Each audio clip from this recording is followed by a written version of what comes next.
let's get ready.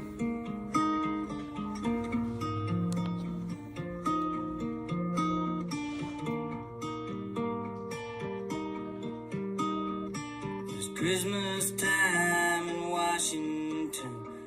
The Democrats rehearsed, getting into gear for I've got to sign in. years. Things not getting worse. Republicans drank whiskey neat and think they're lucky stars. They said they cannot seek another term. There'll be no more FDRs. And I sat home in Tennessee, just staring at the screen. An uneasy feeling in my chest, wondering what it means. So come back, Woody Guthrie, come back to us now. I'll tell your eyes Okay, so paradise and rise again somehow. If you run into Jesus, maybe he can help you out. Come back, Woody Guthrie, to us now.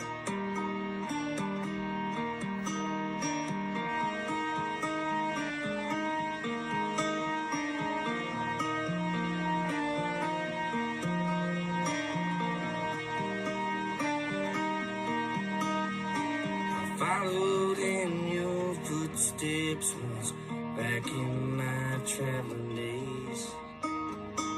Somewhere I failed to find your trail. Now I'm stumbling through. hang on one second. Wolf is down. There's killers So I'm on trying the to- highway now, and the man can't get around. So I sold my soul for wheels that roll. Now I'm stuck here in this town. Come back, Woody Guthrie. Come back to us now. Take your eyes from paradise and rise again somehow. If you run into Jesus, maybe he can help us out. Come back, Woody Guthrie, to us now.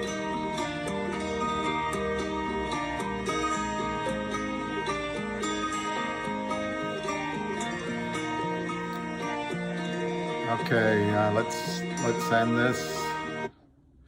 All right. Good morning. You're worried they're going to short MMAT to hell? It's already down. I thought I was in hell and it was only Montana. I think that's what Gene Hackman said in Unforgiven. I'm looking at WULF, and I don't understand. It just got me distracted. It got as low as 65.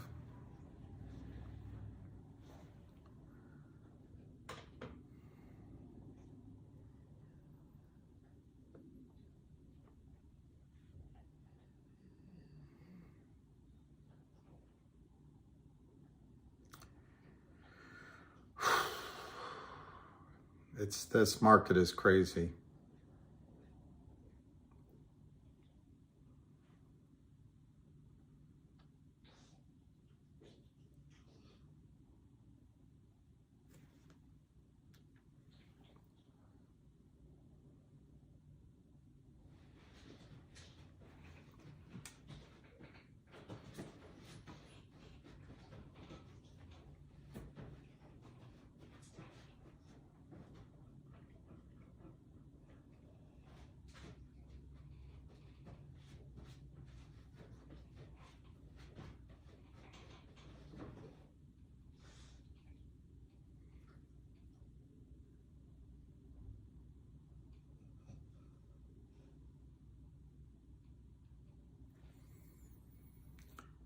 Well, anyway, all right, let's see what you guys are saying. I was just looking at Wolf, which is open down 50 cents, so I can't figure out why. That's supposed to have good morning, good morning. Still halted, yes. Blessing, it does look still halted. Get ready for a day of nothing. That could be right, Michael. Good morning, Fidelity says no. Looks like you can sell, says stop censorship. FINRA took their, I'll do it live.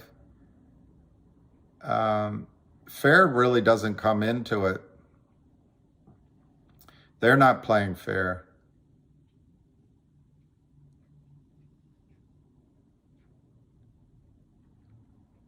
How can they still borrow? They can't. And that, Derek, that's actually the best question. How does the system, the quote system, allow them, quote them, to sell into an event, failure to deliver, failure to locate shares,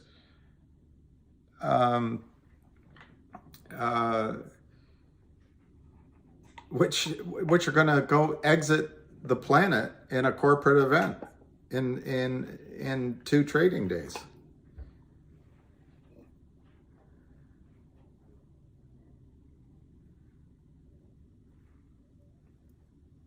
Let me see what Wolf is doing.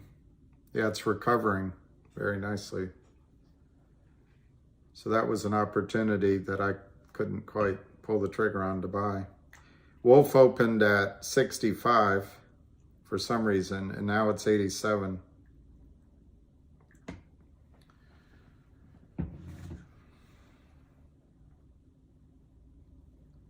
I wouldn't buy MMTLP now. I wouldn't buy it. Friday, Monday, because you're not getting the distribution. That's the backstop. My whole thesis on it was that you could purchase the stock, and then the downside was the upside of the private distribution. But I wouldn't attempt to buy it now. I think you could make money trading it, but you'd have to be so nimble and so lucky. I just wouldn't try to, I wouldn't attempt to trade it. Good morning. I don't know who's saying that. Is that Audrey? Thank you. Thank gosh, it's a woman. You will never buy MMT again. That'll show them. That's what we should do. We should start a petition. We're never going to buy MMTLP again. That'll show them. Yes, they could stop. That was the call last night with Ham.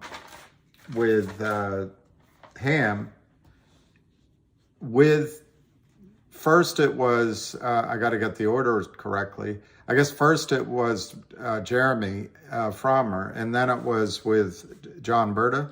Great call. It was a great call, great information. But probably the most depressing thing,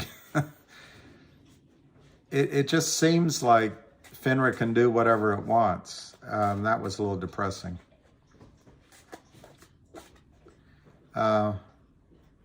Exactly, Max. I have a friend who, he did it, I did it. We went out and started our own ventures. We should have just gone into the shorting business. Now, one thing that I learned, I don't know if you heard it on Jeremy's call. It's not so much I learned it, it's sunk into my head. Somewhere around 2012, these short strategies became computerized. So he brought up the high frequency trading, but these criminals set it up through computers, and that F3 button's already logged into that computer, and in nanoseconds they're selling shares which don't exist. I have to look at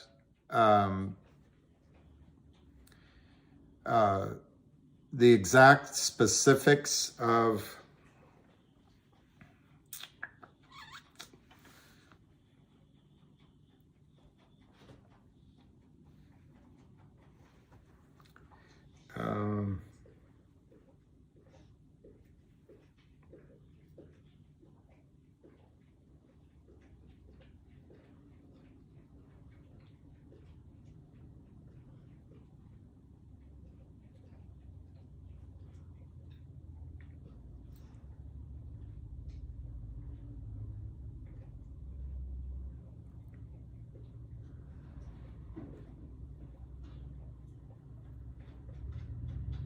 Trying to find it.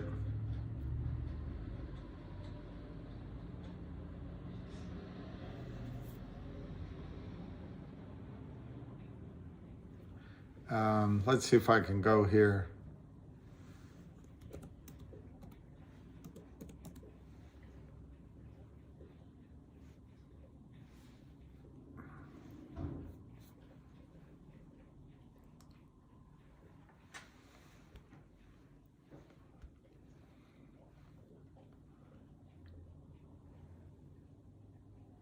Let's see if I can, I want to show you, darn it, show it again. Takes a while to download, I guess. Okay. Maybe I can't do this. It's probably not worth it right now. Okay. I don't know how else to do it. Maybe Google.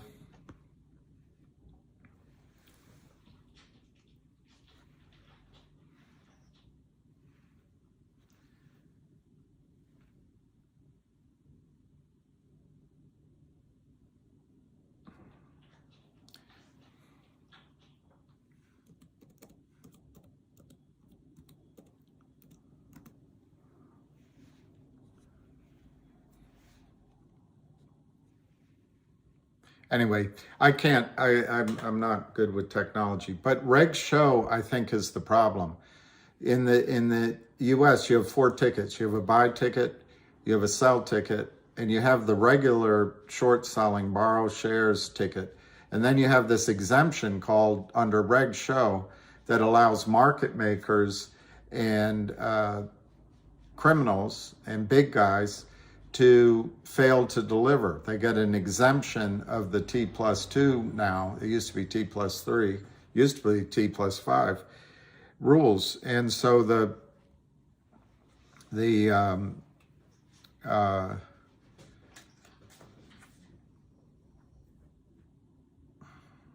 me just look. That was an opportunity this morning. That was an opportunity on the low. Make 20 cents. But anyway, I think they should just get rid of reg show. That's what I think. We'll stop this. We don't need that exemption anymore. Oh, Wolf is halted. I don't think there's bad news in Wolf. I think what's happening in Wolf is they're getting their note paid off and they're growing. Let me see if there's news.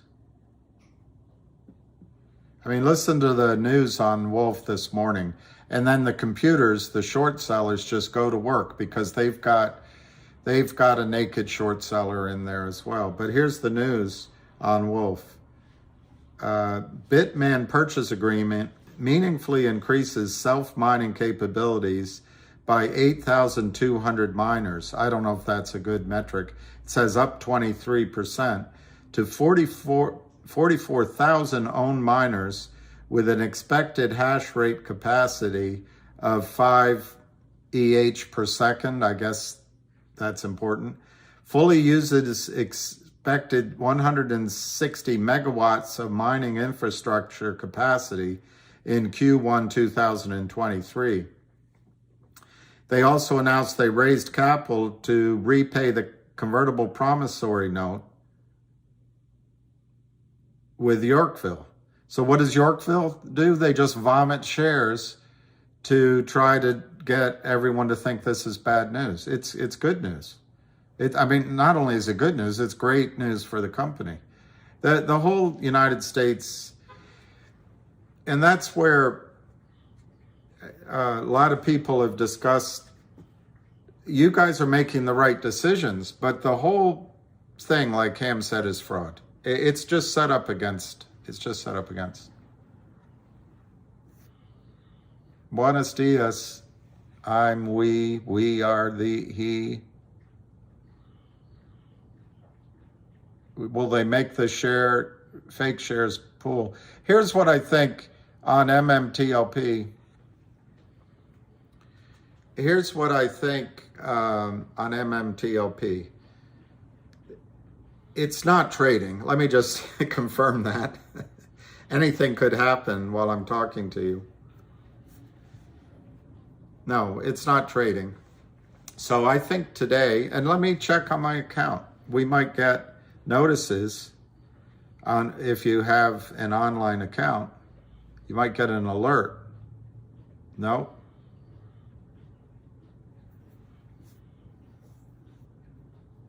No alerts. So,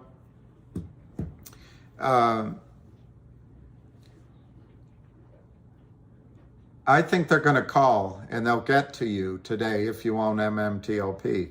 They drove the stock price down, they being the shorts, but maybe FINRA was helping them, maybe the big banks were helping them, so that your starting thing in your mind is $3 instead of $12. It's a pretty good trick, pretty good work if you can get it. But so that's unfortunately the starting point instead of where it was trading. There's numbers on what the private company is worth from anywhere from $30 to $40 a share to $160, $180 a share. My calculation, which may be high, was $100, a little over $100 a share. In oil and gas, there's always huge upside, but if any one well condemns the play, in other words, they've been drilling wells apparently successfully, they were underfunded, and they're still drilling. I don't have any privilege. I'm just going from what I see on YouTube and the internet. And as they step out to, if you have a successful well, you step out, that well it has higher odds of being successful, especially in a producing play it does, but in a exploratory play, that should work. But if it ever doesn't work, that could condemn the whole play. So there's always that risk in oil and gas. But I think there's been enough work at Oregon Day. And yesterday, John Brda said, well, he didn't do it on Ham's call. He did it on Uncle Smokey's call. He said there's 7 TCF of gas, and I can't find my notes on it. But he couldn't have been stronger on the Ora Grande prospects. So I think the value you should be thinking of, rather than $3, you pick it. And maybe it's $12, maybe it's $30, maybe it's $40, maybe it's $100, maybe it's $1,000, maybe it's $1,500. But when they call you, I wouldn't let them bully you. They're probably going to offer $3 or $6 or $4 or something, saying it's up 50% from the closing price. I think you should tell them, well, that closing price was artificially manipulated by illegal counterfeit selling. And you can even ask them, is your firm part of that? From 12 down. And then as soon as you say 12, they'll say, is that the price you're willing to take? So it's a negotiation. And for a while you have the power. As soon as they get you to agree and sign, they won't ever call you back again. So,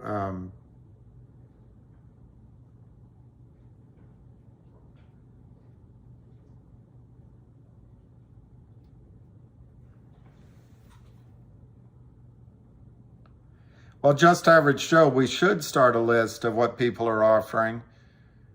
Ah, I see what you're saying.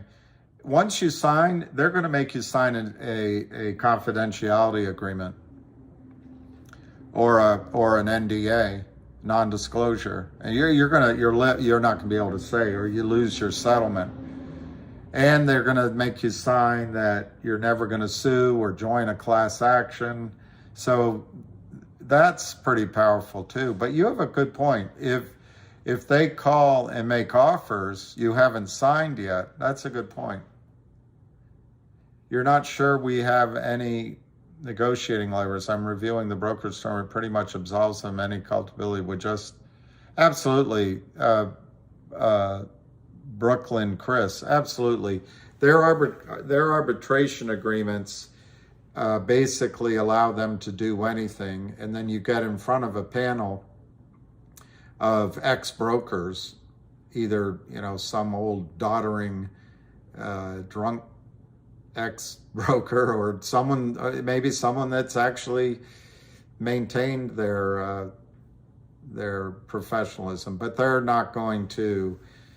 The arbitration rules are pretty onerous on clients. However, I think there are negotiated in the sense that it's at least 3-to-1 shares that need to find a seat. I think you do have negotiation power. They want your signature and they want your shares. And they want it now, Lunger. I'm your huckleberry, hucklebearer. So I think you do have power in the price, but use your gut instincts. You guys, thank Audrey fifth. That's great. Thank you very much. That's right, Joe Bass. I was in arbitration once, and it went 3 days, 4 days. It went over the weekend, so 5 days. I won, but winning was, I got to fly home. Jews for Jesus. Well, Jesus was a Jew.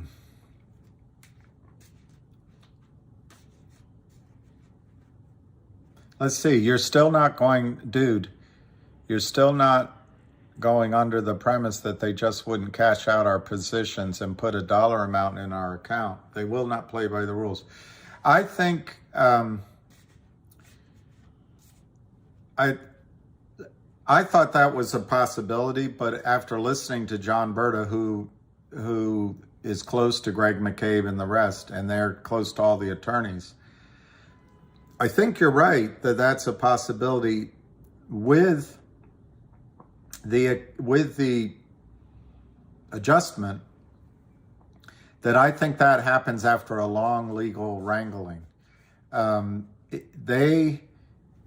As John Brda said on, I think it was Ham's call last night, it might have been, I listened to Uncle Smokey's as well, but he said it last night, John Brda did, that if, I don't think I wrote it down, but he said if the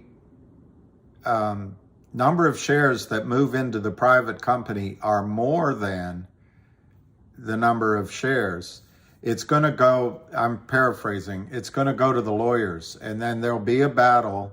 And you're right, at some point, they're going to have to say, okay, the 165 million shares have a seat.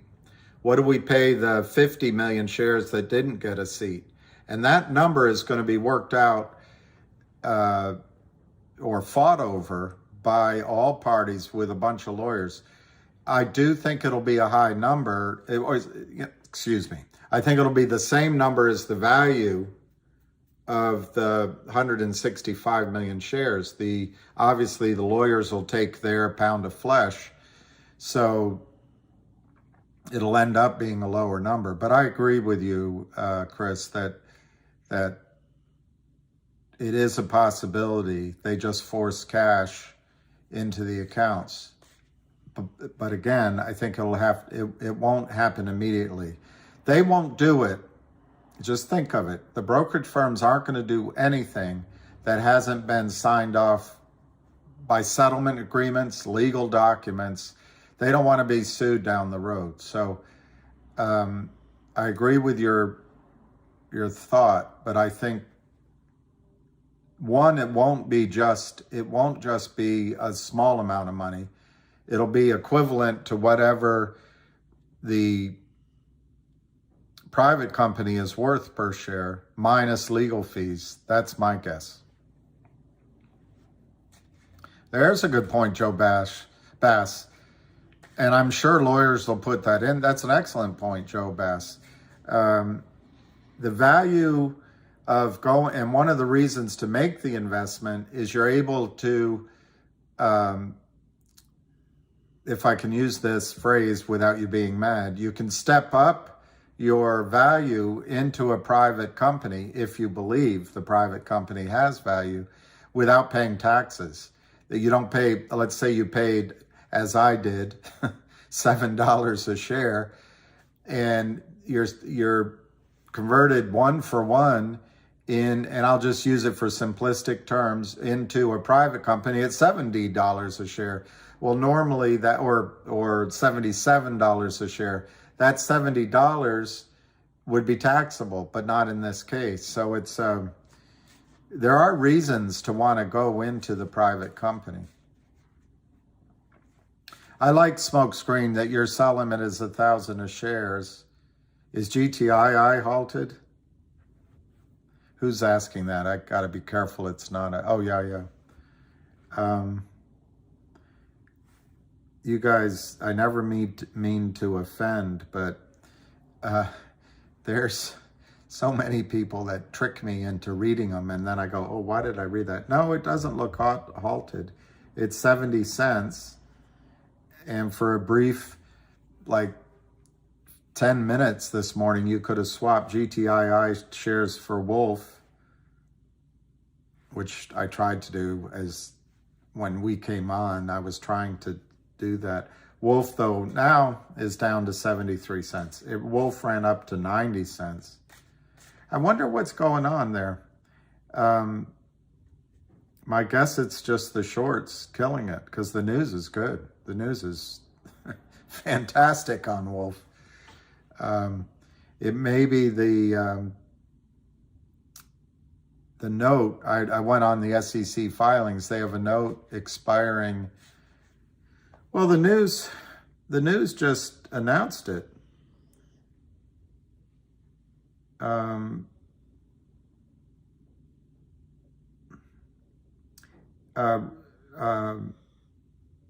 Raises capital to repay convertible promissory note and terminate the SEPA purchase agreement. But what's the SE? Securities, I don't know what the E is. The SEPA with Yorkville.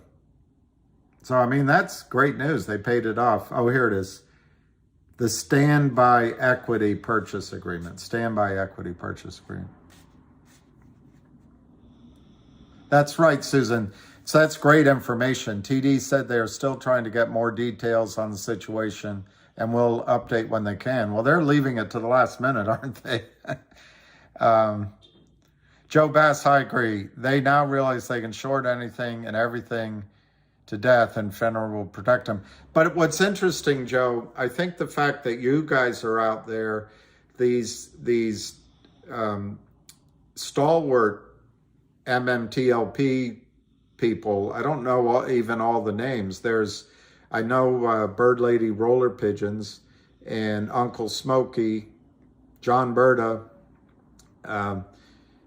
There's several, 2 or 3 others. So I don't diminish their importance by not remembering their name at this moment. But I think that the following is so big that FINRA can't put this back under the table. I also think, Joe, that FINRA has a choice, and the system has a choice. Do we want United States financial markets to be the epitome of capitalism and free markets? Or do we want some sort of controlled marketplace like we would imagine they might have had in communist China or or in some other countries. I mean, we stand tall in the world for free and fair elections, for freedom of speech, excellent journalism, individual rights, the right to sue, the right to protect what we own, and for free and fair, transparent markets. And that's what FINRA is supposed to be doing. But if they don't do it now, they might as well be saying that we don't have free and fair, transparent markets, and that if you're a thief, you can what I see it as is you all, me too, we're like the sheep in the pen, and the short sellers and the marketplace become the abattoir, and the smiling guys are the ones issuing the sheep up in there. And sometimes they just move the sheep over to a different part of the barn just to shear the wool off and let them live another year. But the whole system is set up that if you put money in as a retail buyer, and they're already basing they multiply the number of shares out just like they're doing with silver and gold and bonds and everything. They multiply the assets under management, they multiply the volume of trading, they multiply their commissions at cents per share, all on your retail account. But then they slowly cull you and destroy you. And retail used to be something like, I want to say 75% of the business when I started. It might have been more. It's now down to 25% of the business. And it's because they've convinced you to put money in mutual funds, in managed money, leave it with us, trust us, look at our glossy brochure. It's got people of every color and race, and it's got you smiling with a cup of coffee and dreaming of having a yacht when you're 65, so retail is shrunk. I think that's a pendulum. I think that's gonna swing the other way. And for me, I don't know what's going to happen now, because I agree. I think it was Joe that brought up the point that they can almost get away with anything. But I would like to start a brokerage firm or acquire one that is honest, and that somehow I'd have to seek experts on this, but maybe uses an exchange somewhere, but somehow just keeps record of just some clients without all the costs, but keep shares in clients' name, and so they can't be loaned out, they can't be hypothecated, they can't be, one share can't be turned into 100. Because that's the fraud going on. The fraud is these greedy sons of bitches who lord themselves over while you work hard. They're just trading. And now they have computers doing it with algorithms. So if they see the bickering on Twitter, or if they see the stock break a line, they just crush it. And that's what... Anyway, I forget the question I was answering. Scott Allen, let me see. Audrey, if you ever see the Scott Allen YouTube channel, it looks like he is tracking the apes into all of their trades. Totally paid for. Okay, I'll look it up. Scott Allen YouTube. Yeah, at one point, the Kramers were down $600 million. They're not in roses now. All right, Scott Allen. I'm gonna look that up. But I'm not bringing it up so much to talk about the Kramers. It's just how much money it is, billions of dollars. So yeah, there's a lot of people paid off. I'm not sure what he's going on about. Oh, West Virginia. No, I'm still all for GTII. It's just today is MMTLP, that's all.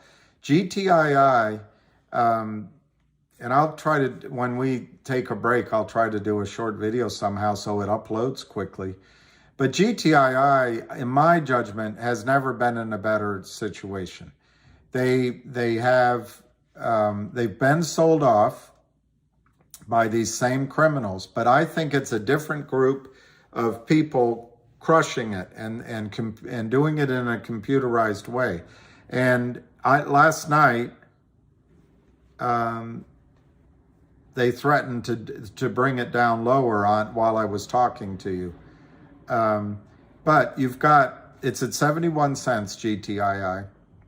You've got whales in there buying. I agree with Ham that the Kramer et al., Kramer, Seth, Kramer, and Charlie Mayo may no longer be shorting at all. This may be all out of their hands. It looks to me like that attack, although every stock was attacked simultaneously, so it might have had more to do with trying to scare all of us that were involved with there was a very public sort of pissing match going on. And so if you're a smart short seller, you want to deflate the enthusiasm of all of those similar stocks and just remove that buying power threat. I think that might have been what was going on, but I might be giving them too much credit. GTII is 71 cents on 138,000 shares right now. So it's been devastated in the last 2 weeks. But I think that's finished, and I think the Kramers are finished. I think what happened was a coordinated attack by computers and short sellers that drove it in concert to help out. I'm gonna speculate right now, to help out a prime broker in trouble, Alpine Prime Brokerage. They don't help each other for free. It's extremely expensive, and part of the cost is trying to get it lower so they can split their spoils. It's now 0.6999. That was my AE number, 6969, wealth manager number. So they're going to try to get it lower. There's whales in there on GTII. I don't know. I tried to put it up here. I don't know if I can go.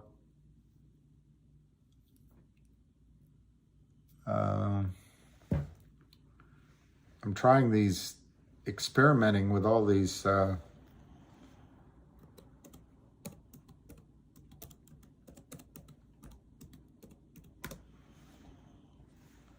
See if it works. Oh, maybe I already have it.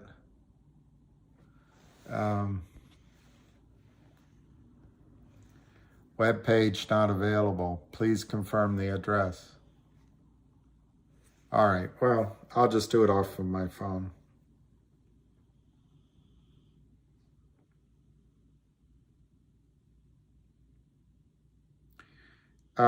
So GTII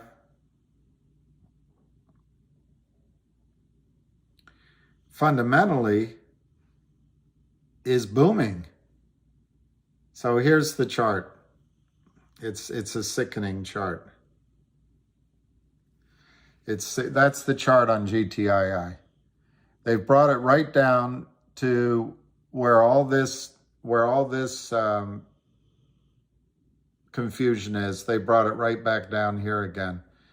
And the lower prices brings in buying. So all they're doing, if it's the Kramers, and I don't think it is just adding to their pile that's going to be set afire. If it's well, like I said, if it's a coordinated attack, what else could that be? One, two, three. Well, let's see. It's even more than that. But just starting at the blue line, it's 1, 2, 3, 4, 5, 6, 7, 8, 9, 10, 11 days straight down. No stock trades like that. There's no bad news in GTII. No, none of the holders are trying to get out. It's just all counterfeit shares. It's all fake, and it gets us worried. But what's happened is the short position is increased, so that means ultimately they have more shares to cover. We're closer to getting that slowpoke auditor, careful, making sure everything is correct. Let's add it up one more time. That's almost close to being done.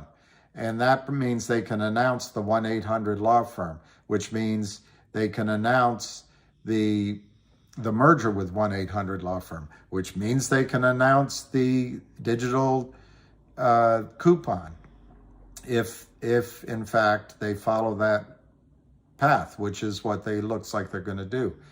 They have Wales, I think I already said in their buying. They have West Christian and this company Sheratel, just like they did it before COSM, going in and examining all the tickets everywhere. Now, legal to me gets to the point where you're talking about a settlement down the road, and that frustrates me because lawyers never get you what you could have gotten in a short squeeze or even in a fair and free trading market. But that's the system we now have. And then finally on GTII, there's always the potential for other news. They accelerate, by the way, they announced just here that the upstream application is finished. So they're moving with alacrity to try to get the things they've promised accomplished. But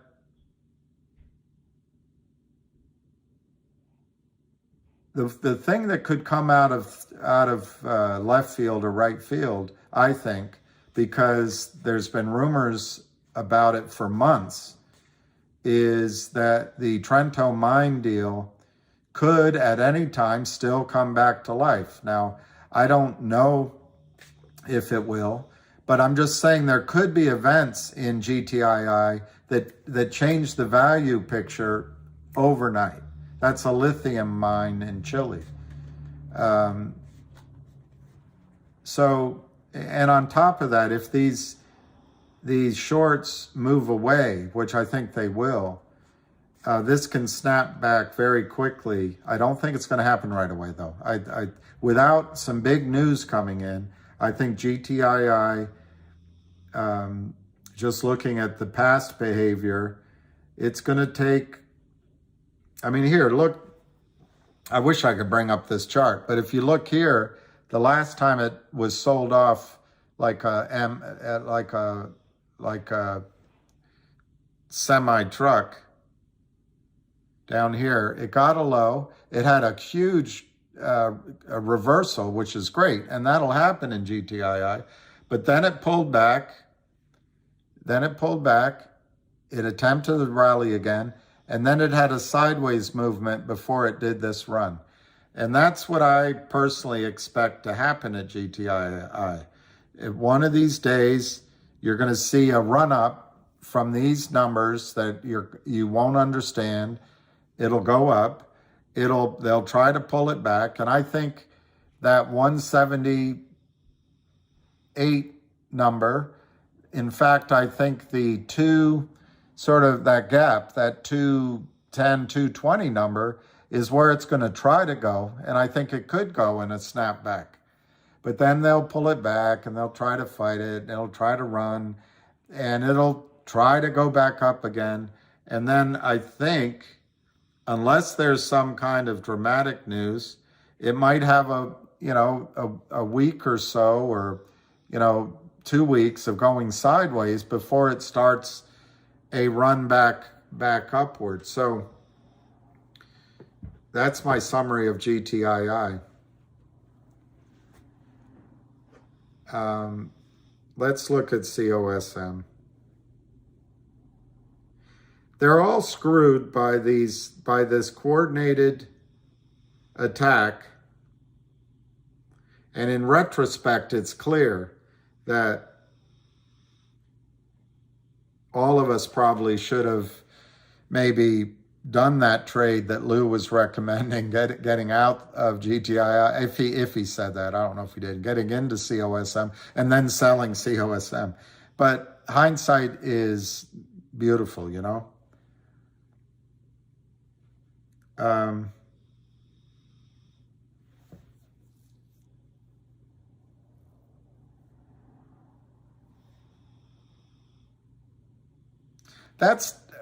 My first reaction to that chart on Cosmo is it's not all that bad.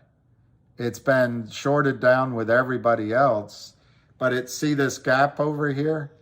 It filled it, and now it's playing around there. Also, see all of this here?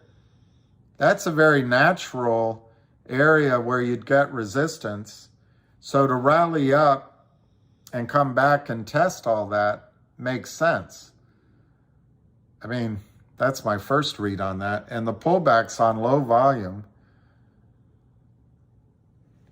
I don't know how Prechter would count that. 1, 2, 3, 4, or 1, 2, 3, 4, 5. I don't know. You could have a leg up in that. I don't know. On the other hand, it could come down. On the other hand, see, you'd have to ask Avid, but on the other hand, it could come down to that 22-cent line. But yesterday seems to have been a day that it made some kind of a reversal.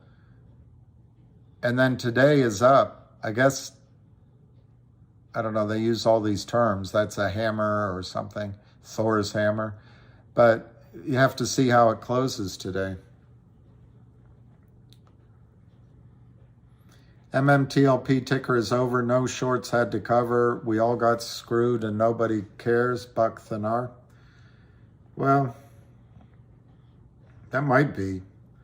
I think a lot of people care about themselves. It's Wall Street. Everybody just cares about themselves. That's the MMTLP trading. And do you find that suspicious? That on one day it went from 625 to 289 on one day on huge volume of counterfeit shares, failure to locate. And then FINRA stops trading at the low. And now they're going to start your negotiations at that price. It's one day of, I don't know, 2 or 3 million shares volume. And they crushed it. And then they stopped trading. That's not free and fair markets. But if you say MMTLP ticker is over, yes, on Wednesday, unless they ask for an extension, on Wednesday or Tuesday actually, it ceases to be. There is no ticker on MMTLP. It's gone forever. So you're right, it is over in that sense. MMTLP is over in the sense that you can no longer buy the shares. Well, it's not trading anyway, but if it were trading, you can't buy the shares and earn the distribution into the private company. So it's over for those two reasons. Obviously, it's not trading today. So you're right. It's over at 10:23, and all day Friday, it's over. There's no trading. But there's a small possibility they'll start trading today. I'd give it very low chance now. Because how does it help anybody? To open it early in the morning helps people, but to open in the middle of the day, I don't see how that helps anyone. So you're right. It's over for Friday and Monday, probably Monday for sure. So you're right about that. It's over in the sense that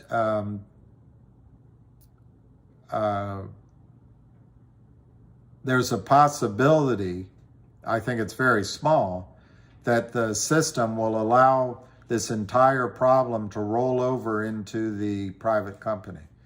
I think that chances of that are next to nothing.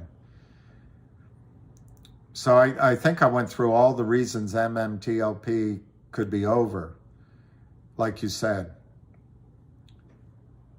MMTLP, on the other hand, has a lot of lawyers and insiders and shareholders fighting. So it's not over in that sense. Lawsuits will be coming.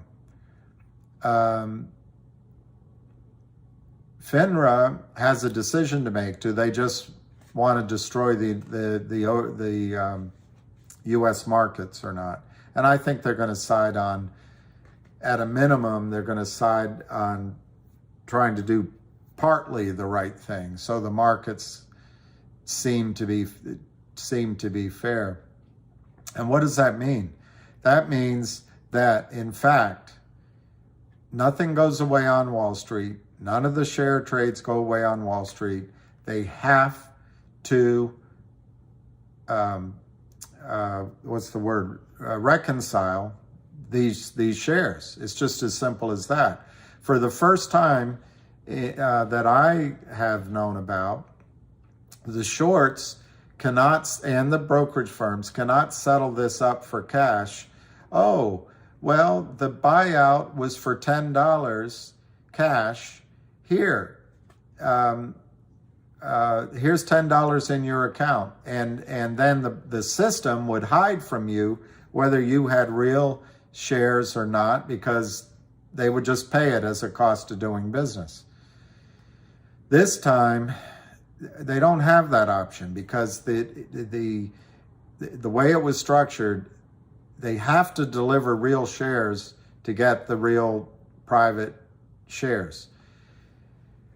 Okay, so it has to be reconciled. So I understand the feeling, I really do, and it sucks. But I think that the quote unquote system has to reconcile these trades. And apparently, that according to John Brda, the DTCC has told the brokerage firms, you resolve it. So that means buy-in. And since the market's not open, they're probably going to be contacting you to try to buy in the shares. So that's not over. And they're going to offer money. And of course, if your mood is low and it's just a relief, and you say, okay, thank God, I'm getting $3, I'm getting $6, thank God, I'll take it. Where do I sign? Or you go in with a high number, and I would argue you might get away with really high numbers. It might be, you might have to wait a little longer to get the confirmation of that. But that's probably the most likely path right now. Why? Because even if they opened up the market, they've made so many mistakes. What FINRA did on Friday, I think, broke the rules. What the shorts did definitely was illegal on Thursday. And to the extent that prime brokers and broker-dealers were complicit in all that, I think by opening the markets today, if they were to, they don't absolve themselves of the legal lawsuits. So the best thing they have going for them now is they can come buy your shares and hopefully get you to sell at a low price, but they can buy your signature as well. And then that reduces their legal risk later on. So to me, that seems to be the most logical thing for them to do. Now, the one other option that would mean that MMTLP is not over, it's not done, is the company, MMAT, might just say, look, we want a delay. This isn't fair to our investors. So I don't know if I evened up the scale from it's all done and no one cares about us, but I think I might have helped put a little bit on the seesaw to bring it somewhat in our favor. But more has to be revealed. There's a lot of smart lawyers. Sure, they don't care about you or me, but they care about Greg McCabe. They care about John Brda. They care about the other guy, I forget his name. They care about the brokerage firms that have short positions that are just small. They care about the integrity, believe it or not, at least the image of integrity of the financial markets. They care about the fact that they could be sued every which way but Sunday. So yeah, there's a lot of competing interests in there that are doing it based on their own interest, but it aligns with your interests. So yeah, I think your statement's probably correct as far as it goes, that no one cares about us, and MMTLP as a symbol is done. I think your statement's correct. But I'm not sure. I'll tell you one thing. I don't think you're getting zero. You're not going to get a goose egg. If you wade into the new company or you do nothing, there's lawsuits out there. They're going to get you something. I think the gray lady is going to call you. The gray markets are going to come calling, and you're going to get a chance to get out as low as you want at the first phone call. They offer you $290. Okay, I'll take it. You'll get that chance. Will you get a chance to get out at 1,000 or 1,500 or 2,000? I don't know, but some people will try it. So anyway, that's my answer to that. Matthew McManus, the system won't allow us to get wealthy now. I think the system, and I extend it without going into politics, to our political system, our journalism and our advertising, and our TikTok and Instagram and all that, and Twitter until Musk bought it, maybe. I'm not trying to cause any controversy here. But I think the entirety of the system has been designed to protect the elites.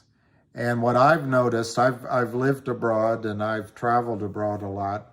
What I've noticed in a lot of societies around the world, there's an elite that's 1% to 2%, maybe 5% of the population. And then there's this big, vast hoi polloi.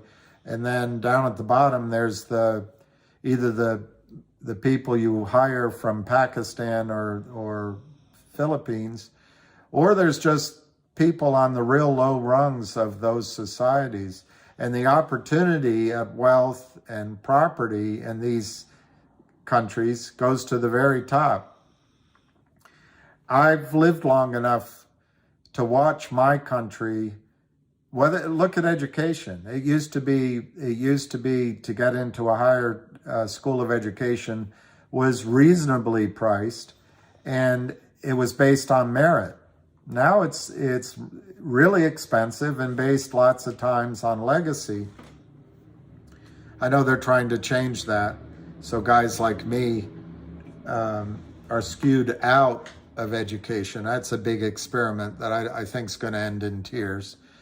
But that's a generational experiment. We'll see what happens if we make sure that young guys like me have a hard time going into college and graduate school and law degrees.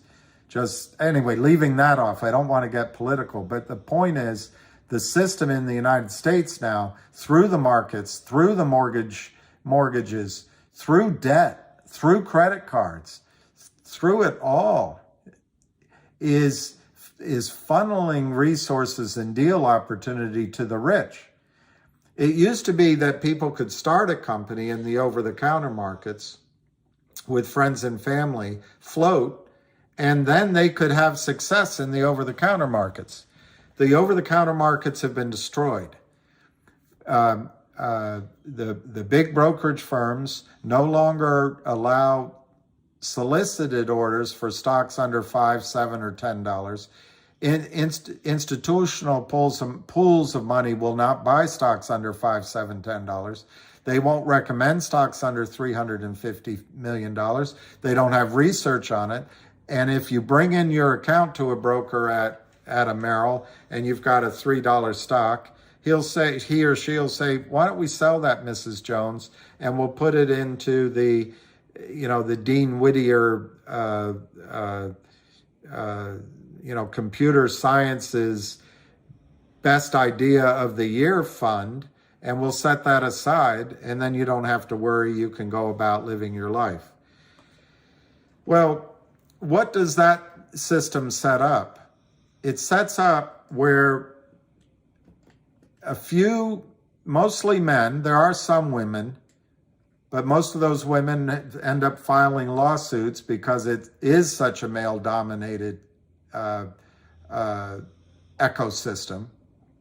But a few men in Palo Alto, some other cities out there, Chicago, New York, that went to the right schools, decide, okay, we're going to back Facebook, for example, and maybe that got government help as well. Well, there were I know one. I raised money for a company that had a similar algorithm as Facebook. There were others trying to do this, but they didn't have a chance to go into the over-the-counter markets in retrospect, because in the over-the-counter markets, they couldn't raise money. They get shorted to oblivion. It was impossible. So an idiot like me came and raised money. And I did, and it was a great story. But maybe there's government military backing, I don't know. But these white shoe boys and Red Sox guys that all went to the same fraternities decide to back Zuckerberg. I'm just using him, I'm not picking on him. And so Facebook gets the imprimatur of this is the next thing. So all the wealth gets an opportunity to come in at the angel round, and then the first round, and then the second round, and the third round, and everybody's helping each other all the way up that value creation. And then when it comes time to float it, they priced it, I think, either at $38 or $32 a share, and they stuffed it into your IRA accounts and your mutual funds and institutions. It collapsed. I think it went down to $21, $22. Now it's a huge success. But my point isn't to pick on Facebook. My point isn't to say anything bad about Zuckerberg. My point is Wall Street, by destroying the over-the-counter market as a source of capital, as a competition for guys like you to develop companies, they get to choose which companies, small companies, are going to be anointed. They get to make all the fees and trading and glom onto percentages of the company on the way up. And then they're able to float it for huge profits, billions of dollars. So the wealthy stay mega wealthy. And it takes away from you one of the great strengths in the United States market was our small marketplace. And yeah, I agree with you. They don't want retail to get rich. They're so greedy, they want it all for themselves.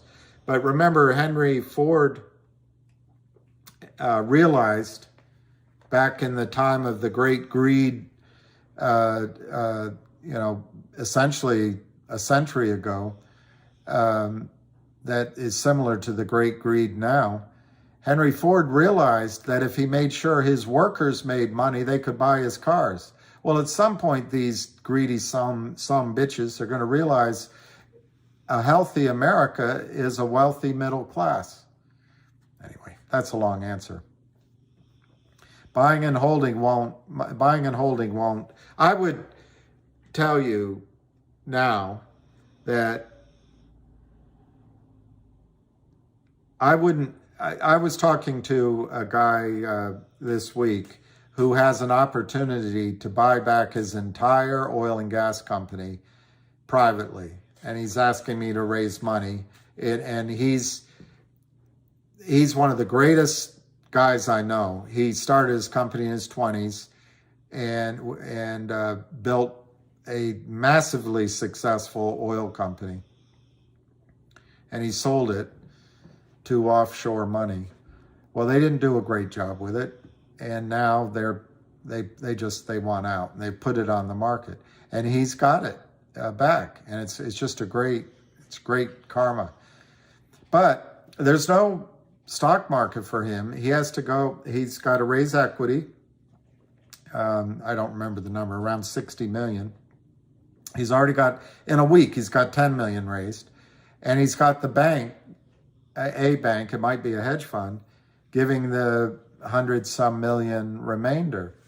Well, that's the only way now for these deals to be put together. And I asked him, "Are you going to go public?" He said, "Well, I said, I strongly recommend you don't. Just stay private until the markets are cleaned up." So I agree with you. And this is the tragedy of this MMTLP. It is showing just how corrupt our markets are, just how corrupt. And I don't think they're going to get away with it, by the way. I know there's the sense that they are going to always win. I don't agree with it. I just don't agree with it.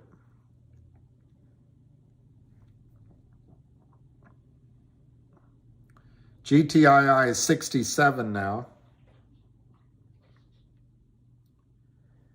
MMTLP is 289.5.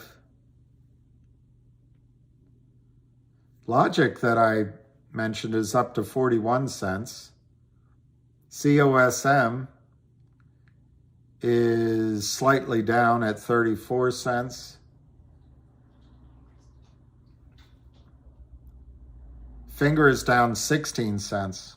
See, that Leland Partners is in trouble, but they get their associates to short it. And then Wolf is 88 cents, so it's come back up. I'm on StockTwits. Mick Casey.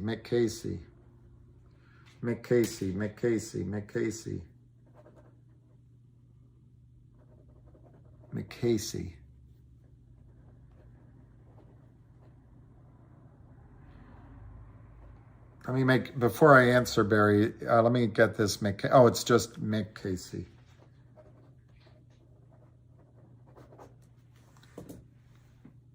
What hopes do we have left for GTII? I thought I just went through that, Benji, but Benji, you're right. Ask everybody. That's better than asking me. But I'll just quickly bullet point it again, Benji. The company purchased 1-800 law firm in a signed, sealed, and delivered contract. It's pending an audit. 1-800 law firm has $100 million in backlog revenue and $35 million in income, and it's full of lawyers. We're waiting for that the auditor to finish, and it's a third-party auditor. Once that happens, they're going to try to do a digital coupon of law services. That's the idea. Well, you got to buy the company before you can do that. They just announced that they're going to do a list on Upstream. That's going to take time. So you're right, Benji. Is it worth holding on to? I don't know. I mean, you've got the end of the year coming. You can sell and take your tax losses, and you can use up to $3,000 against your income. And then if there's an overage, it can be used against your income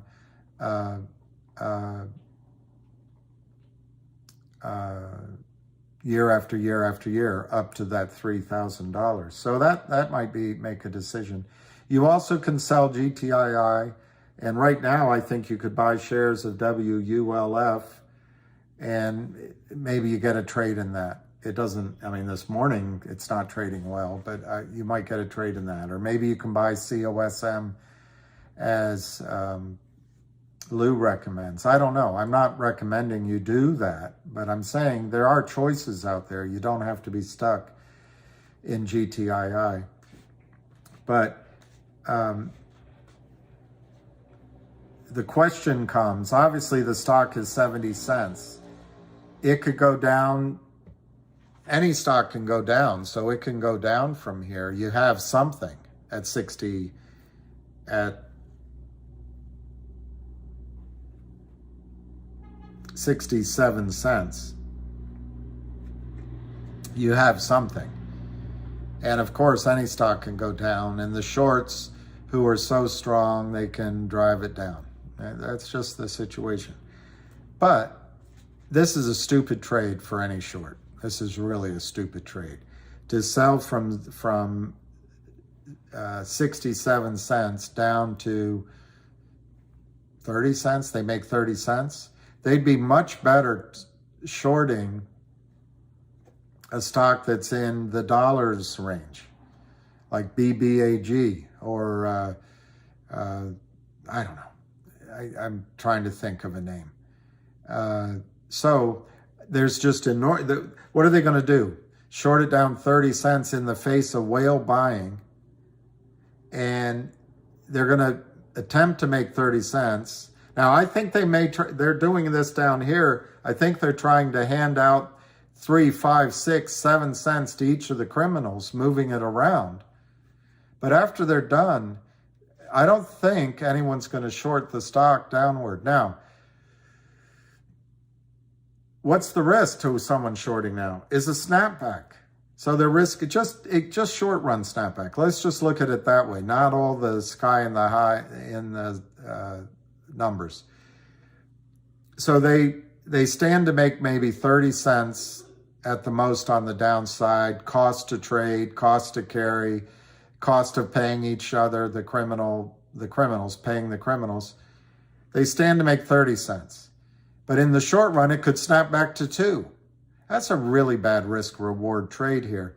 So, Benji, I would argue that maybe one way to look at it is we already missed our chance to sell. And I've spent sleepless nights thinking here's what I've been thinking in my sleepless nights. It was so obvious when Lou came out with his videos, and I'm not picking on Lou, but he came out with his videos. It should have been obvious that people were going to sell and the shorts were going to sell GTII. And for whatever reason, I guess I believed that he was still in it and wasn't selling it. Now, I'm not blaming him because all 3 or 4 or 5 of our stocks have all been under attack, and that might be on purpose. But I think maybe the chance to sell GTII already occurred. So the real question you're asking, Benji, is do you think there'll be another run, and is it worth waiting for?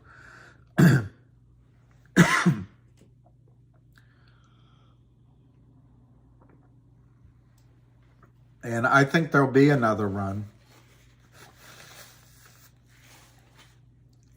Is it worth waiting for? If you find a different stock that has better odds and it doesn't have this focused attack, I think they all have attacks. Maybe you move to that one, whichever one you found. But then, Benji, the other question is going to be, if it has a snapback rally, do you hold on for it to go to 10 again, or 9 or whatever it was? Or you just lighten up on the way up? All I can tell you is the fundamental news. Everything Cosmo is trying to tell you they're doing. The big reason apparently to be in COSM is news. The second big reason is a ginormous short position. Third big reason is they're moving to upstream. And the fourth big reason is they've hired Sharon Tell. And the fifth big reason is they have a CEO that's working with you. That's the reasons to get into COSM. Well, in GTII, they've got CEO and close people working to make sure that this happens. They've got news. 1-800 law firm and maybe more. They've got big buyers, whales in it. They've got a massive short position, probably 220 million shares naked short. They've hired Wes Christian. Cosmo hasn't done that yet. They probably will. They've hired Wes Christian. They've hired Sharon Tell. And they've made every indication and filing that they're going to go after the naked shorts. They've done that. They have said they're going to do a digital dividend of some kind. It might be a coupon. And will it be on Upstream? They have just announced they finished the Upstream application, which Cosmo has said they're going to do, but they haven't done yet. So, and then you've got Ham and the rest of these guys working to make GTII work. I still think that GTII has the ingredients in place for a very nice move. I don't blame you, Benji. I don't blame you for watching what's happening with MMTLP and finding out that Wall Street is set up for the criminals. I don't blame you on that. And I can't make that decision for you. The CEO is buying in Cosmo, that's true. But the CEO in GTII is buying in the open market. A lot of the shares, and Cosmo, I just showed you the chart. Cosmo has a let me look what it's trading for. Cosmo looks like it's having a bit of a bounce here. But it's not at the moment. At the moment, it's down 0.01.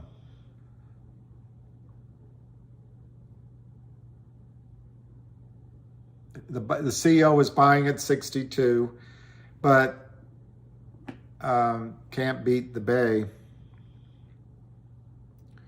Can't beat the Bay. It's hard to beat the Bay if you're talking about San Francisco.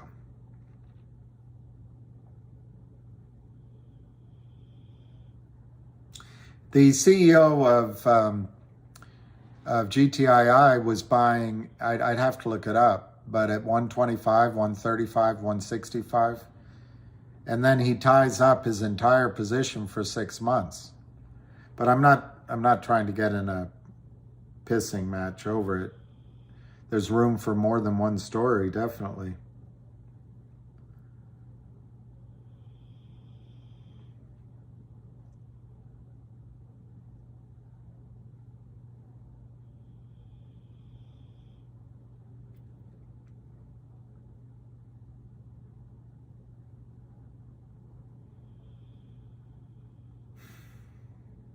I don't know, maybe it's this one. No. Maybe it's this one.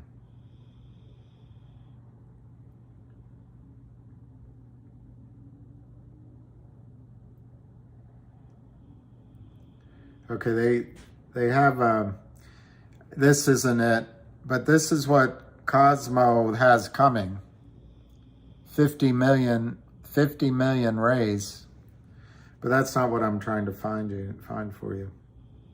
And I'm not, I've said repeatedly, there's so much support for Cosmo, it may very well have a run. So I'm not trying to be negative at all.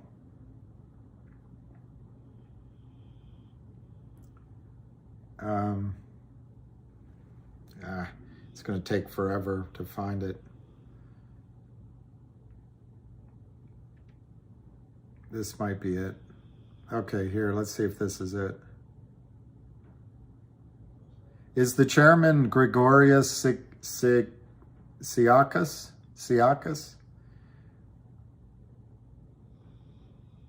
Here's the Schedule 13D.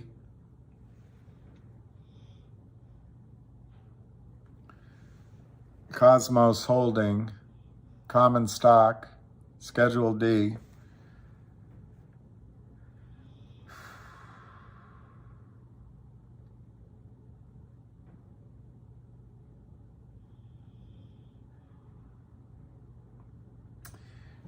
Gregorius Siakis. Gregorius Siakis.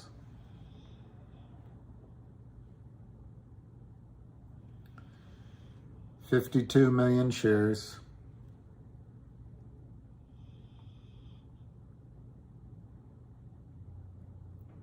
So I don't know how much he bought at 62 cents, but he votes for anyway 52 million shares.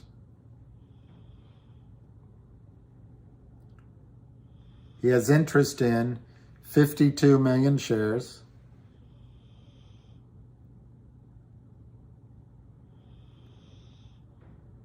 Based on 26 million shares issued and outstanding on October 17, 2022. So he has sole voting power on 52 million shares, which includes 19 million shares of common stock, 2,500,000 of common stock issuable upon conversion of 1,500 shares of Series A convertible preferred at 0.6215 a share, which its price was reset on June 15, 2022. 564 shares, we'll ignore that. And then 12,500,000 shares issuable upon exercise of the Series A common warrants,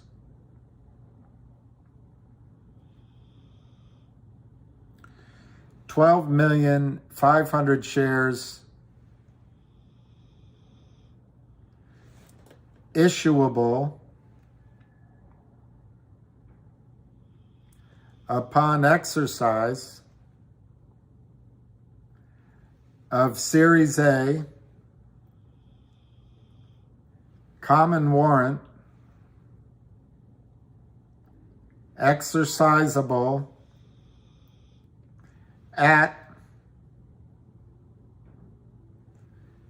12 cents per share. So that's all, it's all normal, it's all healthy, it's all great. But I think he bought 500,000 shares at 62 cents. I'm trying to remember. It's just, he's getting 12,500,000 shares at 12 cents. Anyway, I'll leave it at that. I know 10 billion. Chris, yeah, AME might, it is Highway Rock. Wolf is up.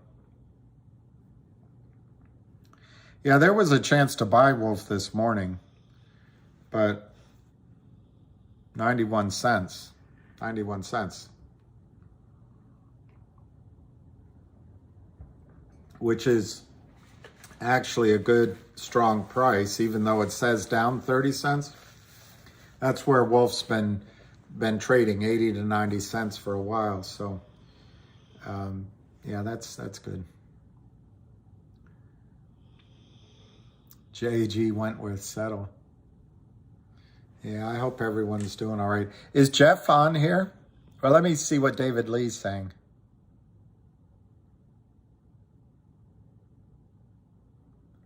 Yeah, I agree, David Lee. I'm just, it's very draining because you guys are making rational decisions, I think.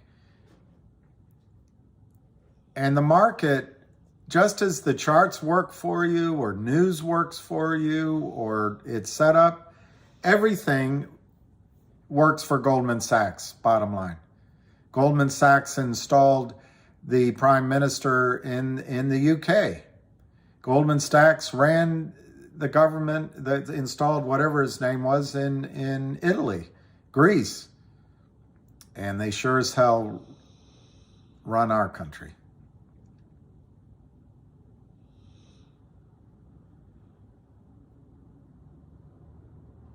I like that fight for the right. If Jeff is here, I want him to, well, let me see if it'll even work. I don't know if it'll even work. I don't know if it'll even work.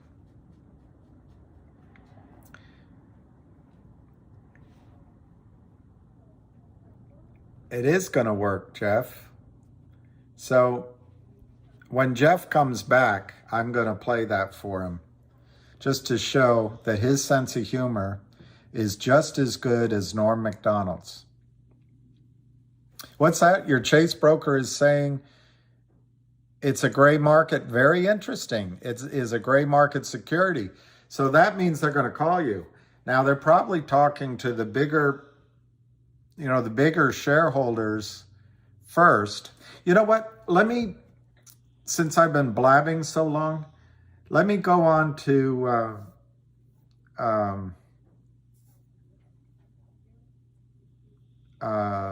Twitter and see what John Brda is saying. But you're right. This is all sickening. It's just sickening. You're better off putting your money in your own businesses, or it's just sickening. And I think that's what's going to happen to the United States stock market. And if you guys want to make a trade that I can't even tell you which one to do, but the prime brokers are all the big banks, the Merrill Lynch's, the Goldman Sachs's, the Morgan Stanley's. If you were to buy long-term puts on those stocks, you might wake up one day and the whole system has come crashing down, and you have some your little puny put investment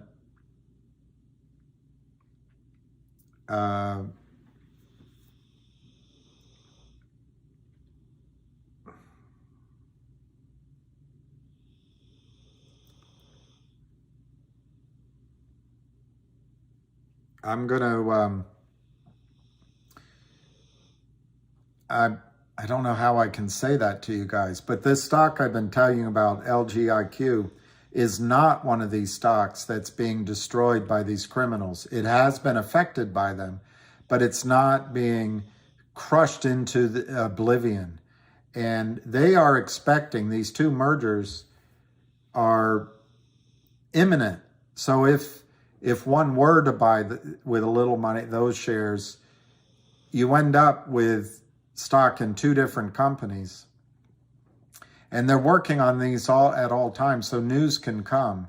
And I just got a notice, blink, blink. So I guess I'm going to have to try to do a video or talk to you guys about it this afternoon based on what I may or may not be able to say. But as we're finding, when the shorts are in control in some of these stocks, as soon as any news is announced,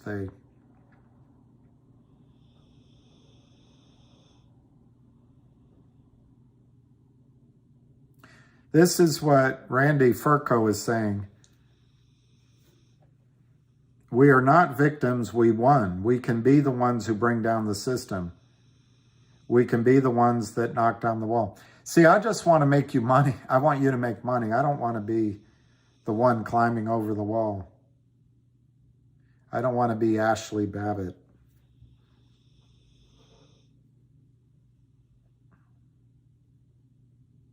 Wow. Wow, look at that. Look at that trading this guy put up. on Thursday. 505, 505, 505, 505. Counterfeit. It's all counterfeit. It's all counterfeit. And if you did something like that, FINRA would if you were a broker, they'd send you out. They'd send you out of the business.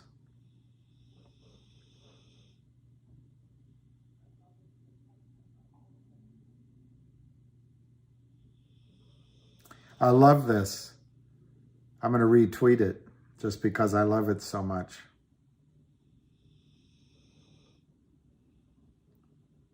Is today the 12th already? Good Lord.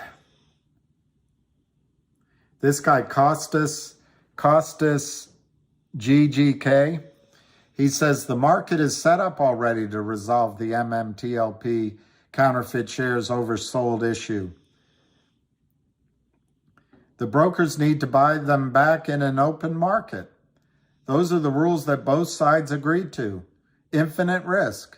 FINRA, open trading. Bingo. And then this is what John Brda puts. Just like the airlines, they should start at a price and keep moving it up until they satisfy everyone. I think that's the most likely. Who was it just said that Chase said it's in a gray market? That's the most likely outcome here. Because at 11 o'clock, they're not going to open trading for just a few hours.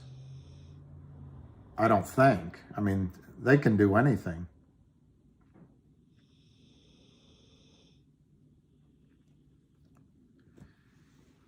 Ken Griffin of Citadel is to build a new tower in Manhattan that can house all of his Citadel and Citadel Securities criminals per Bloomberg.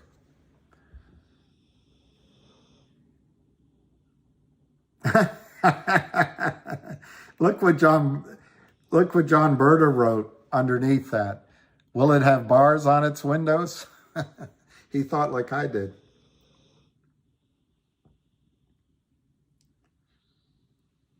All right.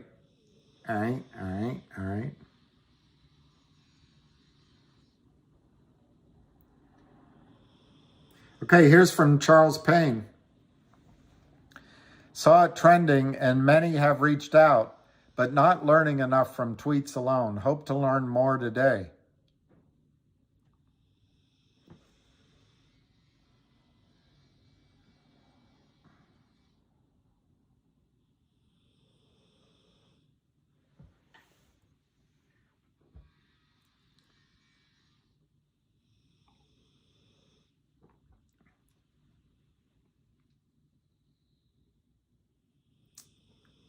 Because AST has reached the maximum number of transferable shares to NBH at 196 million,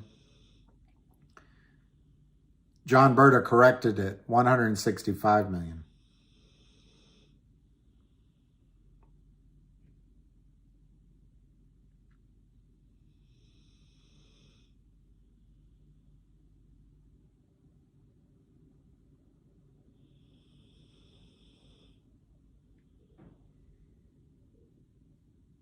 Okay, so that's about it. There's no real...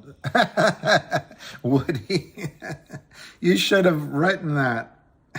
You should have written that. I'm going to give credit to you. I'm going to put that up there. I'm going to say...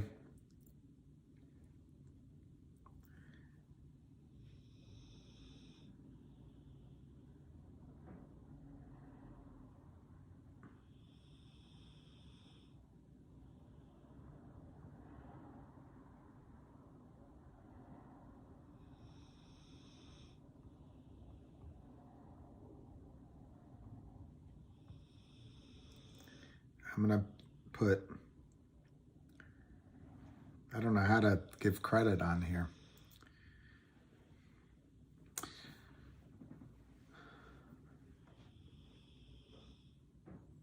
Well, I like that.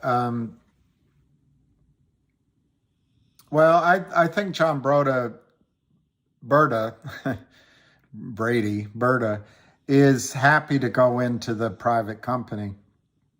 But I also think he split his shares. If I could find that, I might have taken a picture of it. But John Brda could become a billionaire if this stock were to squeeze. Let me see if I have.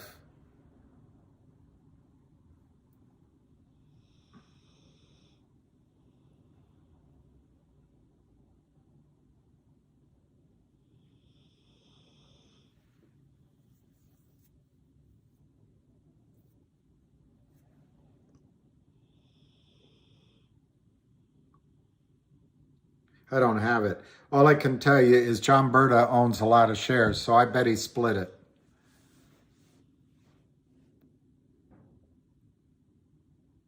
In 5 to 10 days, Mitmont, I'll try to find that link. There was someone that was able to make contact with the transfer agent.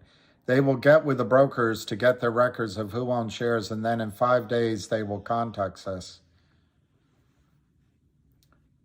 You don't want to follow the flow of money.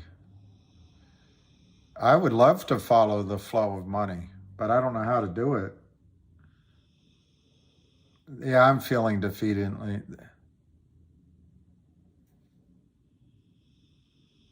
Well, Brooklyn Chris, I'm feeling defeated. Realistically, a new news cycle will come and we'll get 295. I think it makes sense. The only thing I would counterbalance with that is lawyers. Lawyers are going to, I don't think Greg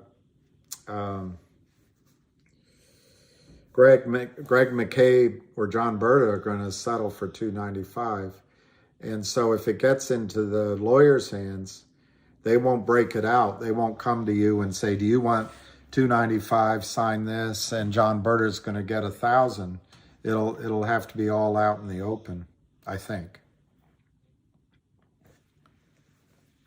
Wow. Odysseus, good morning. I spoke to AST this morning. The issuing of certificates was expressed as unusual. Yeah. It didn't used to be unusual, but the way the system is set up, I should bring my certificates up to show you. But I invested years ago in a silver company and I got a certificate. And then they changed something and there was a new certificate. And now I have that new certificate. It took me about 6 months to organize that. But to get a stock certificate into the system, and somebody just said it to me last night, but to get a stock certificate in the system, you have to have a signature medallion proof, that it's good. And you're ready to go. That's the way it used to be. Now, to get everything's electronic. So whether it's counterfeit shares or real shares, everything's an electronic journal entry in your accounts, and that helps hide, mask. It's what you guys call synthetic shares. They're just all counterfeit shares, but they just multiply. They just print shares electronically. So it is unusual. GTII last year with Liberty Transfer created a warrant. They distributed it as a dividend rather than distributing it, I guess, as I'm not a lawyer, the legal terminology, as a distribution. But the way they did it, it meant that the only way you could get your warrant is through the transfer agent. And that was unusual. And they did a count at that time. And the whole idea was to catch out the system and have the brokers all demand the real shares at the same time. So yeah, Odysseus, it is unusual, and it's a way of getting the brokers to need the real shares all at once. So it is unusual. It's the whole point of issuing the assets of Ora Grande as a private company as a distribution. That's the whole point, to make it stand out. It is not the normal course of business. And the whole idea was to try to force the shorts having to pay for their sins. It looks like, the mother church of FINRA is going to absolve the shareholders, the short sellers, of their sins and ask for your forbearance. It's what it seems like they're trying to do. I don't think they're going to get away with it. Exactly, lockup, supply and demand. Don't sell for peanuts. It might take a while, and that's okay. Absolutely. Right now, if you get a phone call and you like the price, take it. But it's possible all of this is going to go into a legal morass. There will be efforts to settle along the way, and it might just be that your money's tied up for a few months, or you get into this new company. But I think they want you to think it's worth nothing. I'll see from my notes last night when John Brda was talking to Uncle Smokey and to him. John Brda said, reconciliation is going to happen. He said he would prefer if FINRA opened for trading and put 2 days back on the scoreboard so that they had 2 days to sort all this out. And maybe that'll still happen. He then said if there's no action by FINRA, it might be that MMAT delays and asks for more time, giving the lawyers an opportunity to investigate. That takes about 2 weeks.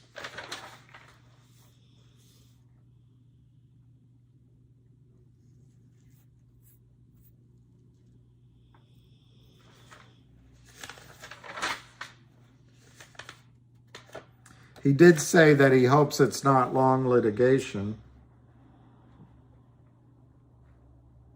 He said it's going to be a lot of maneuvering this week. And he was consulting with, that's what that is. He said he had been consulting with MMAT. He resigned on Friday in order to be able to represent your interests and his interests openly.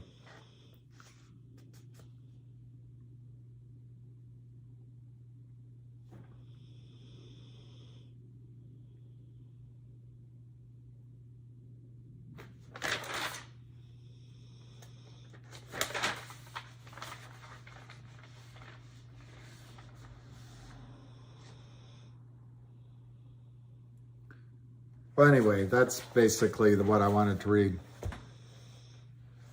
What's the total documented short interest of MMT right now? They don't know. Or if they do now know, they might have it now. They're not releasing it.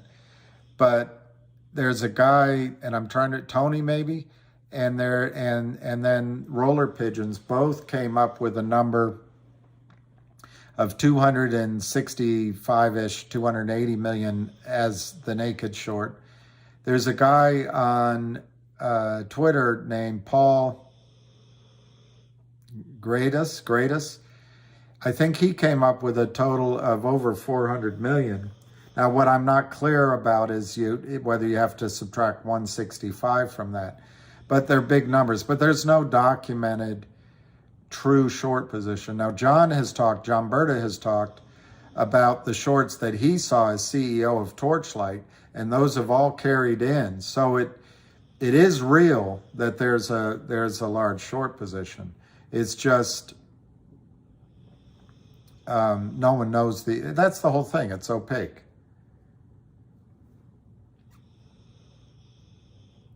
Somebody got paid, yeah. Yeah, the Torch short position does get carried over.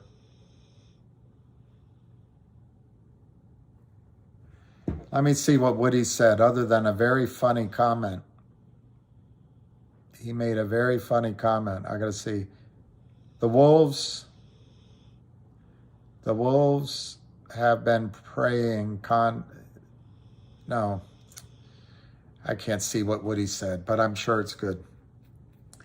All right, GTII, Catalyst.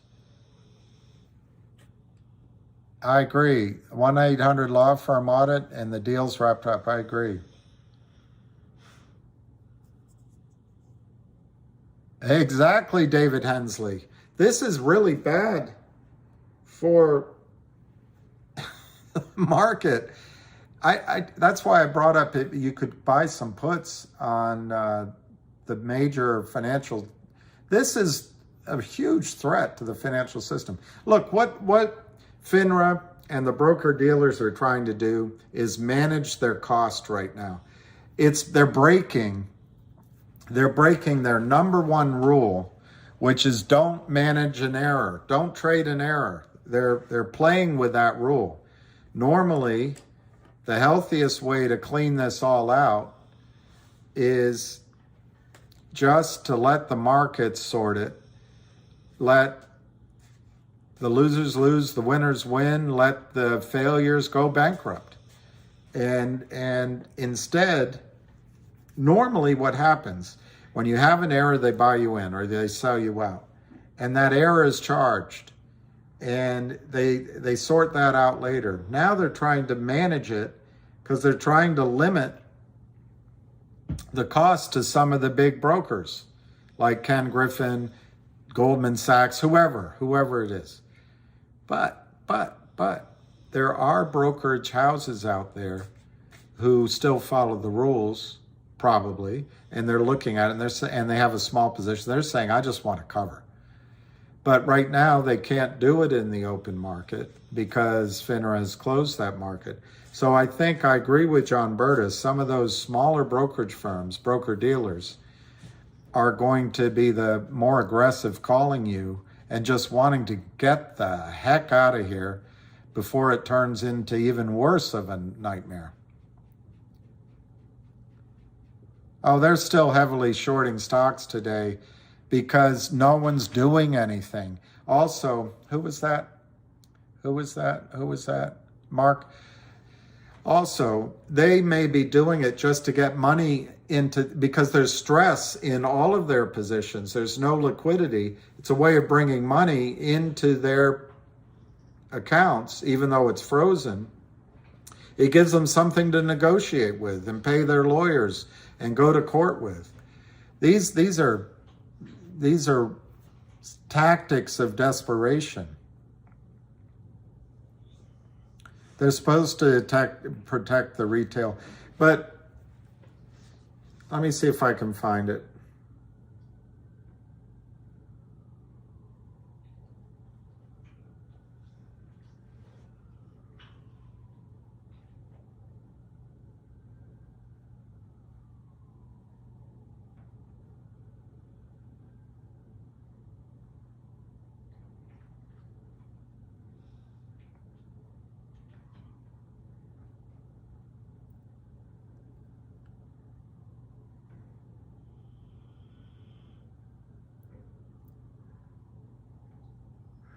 Okay, hang on. I found it, but I've got to find the quote. All right, the retail market. There it is. According the retail market, this is from the Motley Fool. According to Morgan Stanley, retail investors make up 10% of the daily trading value of the 3,000 biggest stocks. 10%.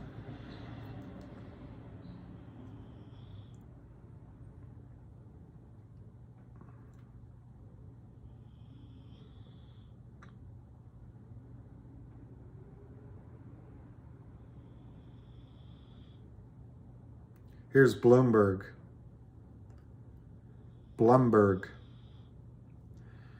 Retail traders slide back below 20% of market's total volume. Let me see if I can get historic retail investors percentage. I don't know if that's going to find what I want.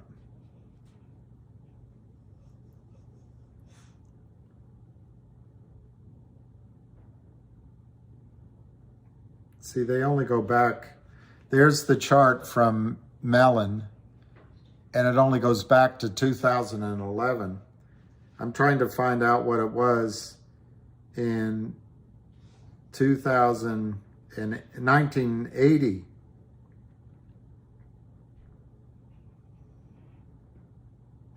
Anyway, I can't find it, but it used to be much bigger. So the FINRA, if we're only 10 to 20% of the market, who do you think FINRA is looking out for?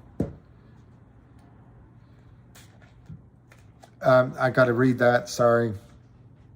Bill Carney, would DTCC reimburse brokerage firms for what they have to pay to buy? Yes, but not first, not first. They, you know, depending on the firm, of course, but in general, the brokerage firm would buy in via the gray market or in the open market, would buy in the failed to deliver trades. They would first charge whichever hapless LLC the criminal short seller sold the trades in. So whatever money's there, there's going to be a free credit balance, or it's going to be tied to the short, or it's a margin account. Whatever asset or money's there, that's gone first. Then the brokerage firm would call the other side of the failed to deliver trade and say, you know, you owe us money. And then the other side's going to say, well, we're having our own problems. Then the brokerage firm, depending on the contract, because they'll go to the prime broker, which might be themselves, but it might be outside of their system. And they'll say to the prime broker, you know, you owe us because you ran that trade. You owe us that money. And the prime broker might have a contract with, say, Kurt Kramer, that all of his assets are on the hook. I don't know. But the prime broker will then have to honor the losses. And this is what could shake one or two prime brokers, and certainly Alpine will fall, I think. If that's not enough money, it goes to the DTCC. So there's a couple of steps before it gets there, but the DTCC is the backstop of it all. Okay. Yanova is able and willing. We all need to pray. That's probably Jehovah, to pray the stock market to be accountable.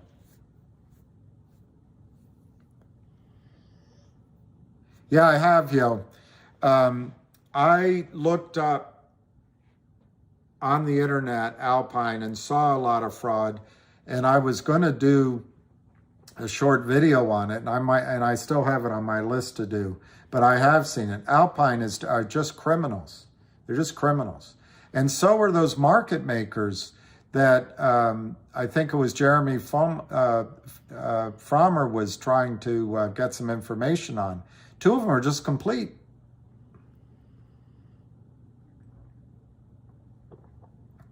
I love this, Brooke and Chris. William, I appreciate your insight, but I respectfully submit to you that you should stop thinking other rules of law will be followed. None will. It's so funny. There's a scene, Brooklyn, Chris, in The Big Short. I've tried to find it, but it's that Mark Brum. Anyway, his group invested in a product with that guy, I don't know, Jeremy or something.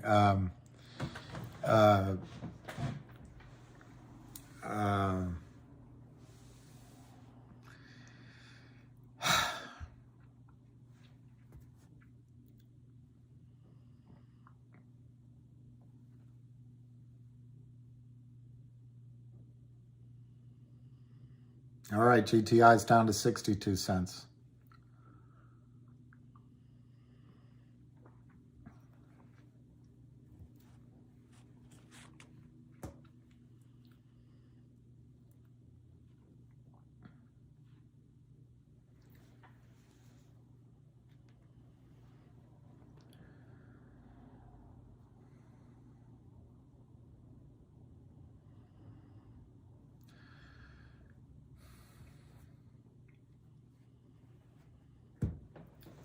No, it probably doesn't, but I wanted to finish the scene quickly.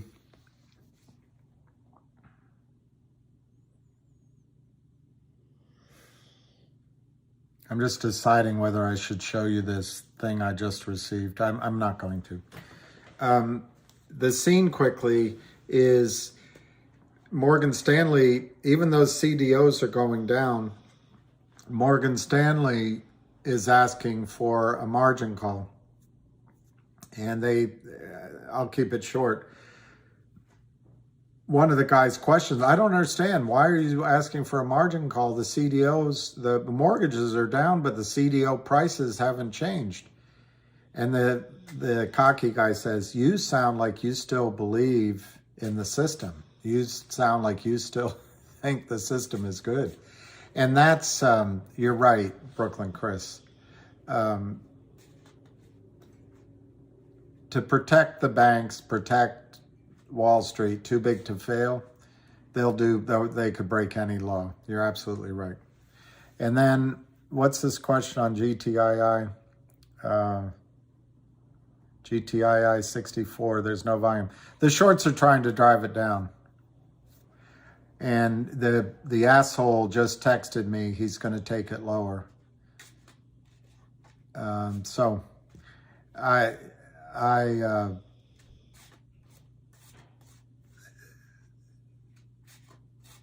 don't know what to say. The whole system is just corrupt.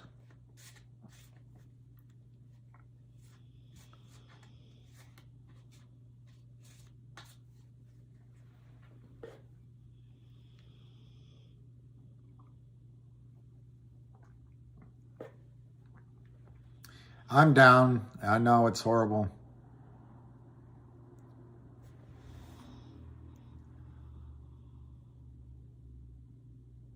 There you go. I didn't watch Susan Howard.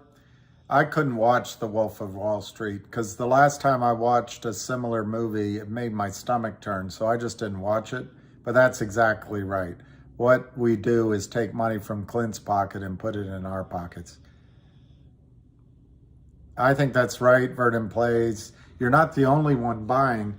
Lower prices, I know, Alicia. Lower prices are when buying comes in. You know, a smart short seller, a real short seller, a professional short seller, lets the stock go up, then they sell. But an idiot short seller that's trapped, that should have covered a long time ago, shorts down because they're trapped. And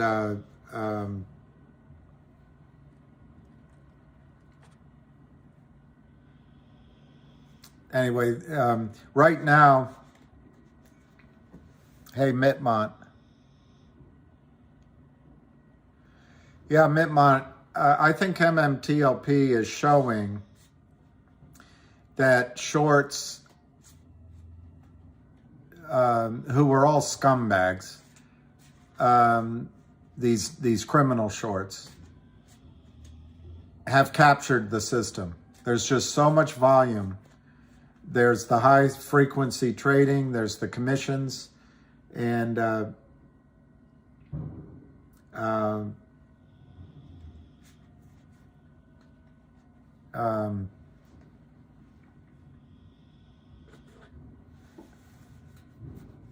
what's the other thing? The stock loan, the interest on stock loan, the amount of money that the prime brokerage firms make for the brokerage houses. I just think, and then as Jeremy Farmer said yesterday, the technology has outpaced the regulatory bodies. I don't believe that. I think the regulatory bodies are captured. So basically all it is, you guys put money in the market and these criminals take it away from you. And you come back and do it again, they take it away from you. They come back and do it again, they take it away from you. And then you put your 401k in the market, they charge you fees. And they all invest in the S&P 6. and you end up in Amazon in your accounts, and Disney, and I guess you might add Tesla. Everybody invests in the same ones because they're all geniuses. It's a really effed up market. 58,000 shares, darn straight they'll call you, Ryan. That's a lot. And if I were you, they want your shares. So make sure you get the price you want, because they're going to ask you, Ryan, to sign away your right to sue. And that's a big position. But I bet there's people out there with hundreds of thousands of shares they're calling first. But they'll call you because in one phone call, they can get a big block.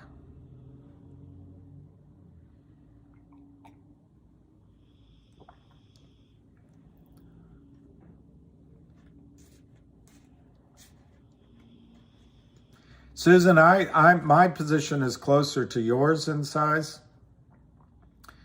Well, compared to 58,000, but they will call you. They will call you, but it's more likely they're going to email you or text or give you an alert on your online screen. GTII is not dead. It might not squeeze. That's an interesting point. And that's the point somebody just made up there. Based on MMTLP, it seems like, well, 3 people made. They're not going to follow any rules anymore. And maybe they're just going to try to manage people getting their money back. Exactly, Stockman. I think people, that, by the way, Stockman, FINRA is run by 3 or 4 young women, the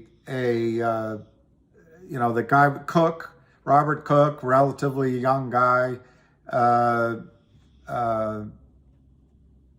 trying to think of some of the other names. There's many, but they don't have the experience that goes back to when the market was before this.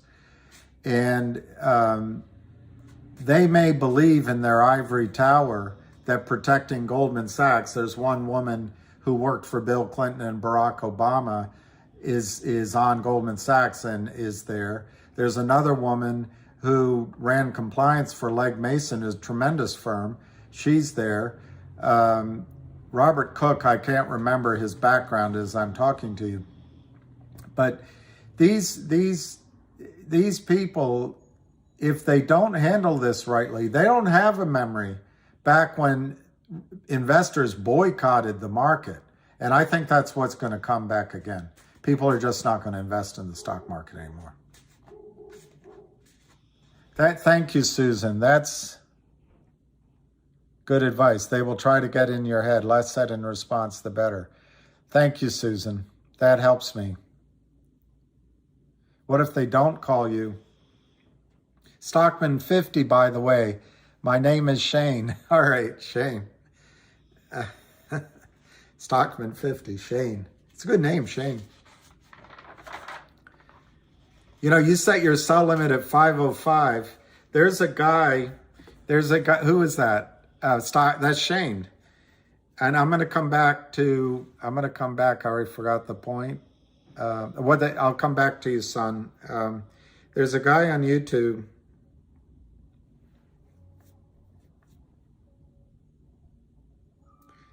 I listened to him. I just never quite remember. I have to go to my history. Terry Yonker. Look what he says, Shane, look what he says the fair value is, 509. So you were really close. All right, so Jan, I think I'm saying it correctly, Terry Yonkers. What was your question? Oh, what do you do if they don't call you? Those shares will end up in a legal morass. But by morass, I just mean the lawyers will duke it out. And I don't know how long it'll take. But you will get your shares will go into the private company, but then the private company will have more shares than than are available. And so the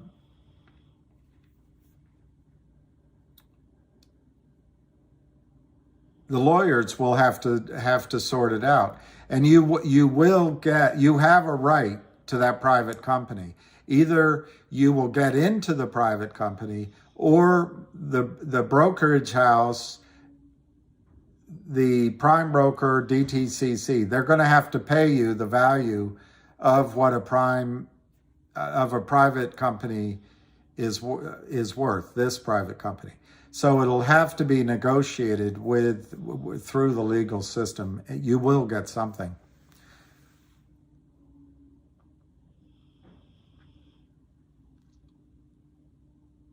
So we're screwed on GTII? I don't think so.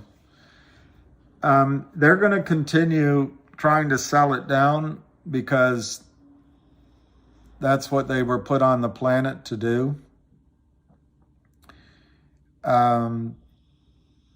But counteracting them, we don't know the status of the audit, but you're going to have the audit done by year end. It's December 12th. Now, obviously, anything can change that, but they announced that last month. So you got 2 weeks left to finish the audit. And of course, to a short seller, adding $100 million in revenue and $35 million in net income, and then a better year forward it's not worth anything. So you're going to get that, and I think you'll get that announcement very soon, and it's huge. Remember, it's like the contract Trey Turner just signed with the Phillies, or Aaron Judge with the New York Yankees. The contract is signed, sealed, and delivered pending a physical. The audit is the physical. Once the physical is approved, you're done. Well, all of a sudden, GTI is a stock that cannot be shorted to pennies. It just simply cannot. They have cash. They have $3 million at the company, so they don't need to borrow from Kurt Kramer anymore, or Power Up Lending, or Geneva Roth Holdings.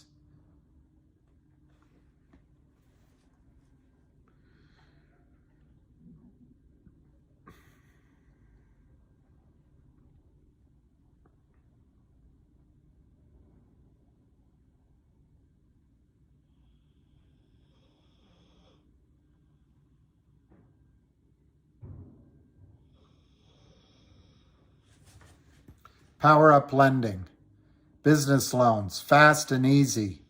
Get started. Wow. There's the handshake. Power Up Lending Group is a direct lender, not a fund. In other words, they have a few investors and they borrow from their hedge fund, Alpine Brokerage. We have no outside investors. Okay, so I'm wrong. They just borrow from a prime broker. All of our loans are funded with assets of the company without any participation of the third-party involvement. That is why Power Up Lending is the fastest loan provider in the industry. We're ready to start slaughtering you. Small business focus. If you borrow from us, we'll make your business smaller. The management team behind Power Up Lending Group has been providing funds for small businesses from Wall Street to Main Street for nearly 10 years. With nearly $600 million of capital deployed across the United States, we are committed to help companies not only grow, but to thrive. Kurt Kramer is committed to making companies thrive. It's a simple application because we want to get to screwing you right away. We don't want any slow ups. Find out if you're qualified. Are you over-the-counter stock, underfollowed with no money that we can short? You're qualified. Get funded. We will sell your stock in the open market prior to your signature, and we'll sell it down so we get a contract that's based on it starts at a lower price. We're just going to give you your own money back by having sold your stock in the open market. What our clients are saying, do you think Jason Dupree is a real person? Maybe. It's one client. Out of all the clients they've had, it's one client. And look, they help a whole swath of people, mostly white, stock photographs.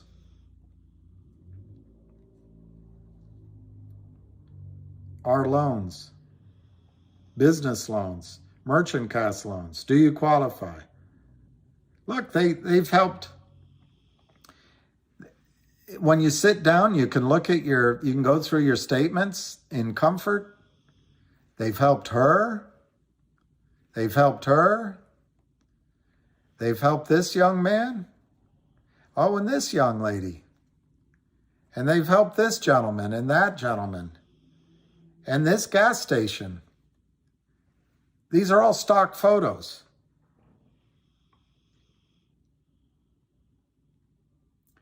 All right, so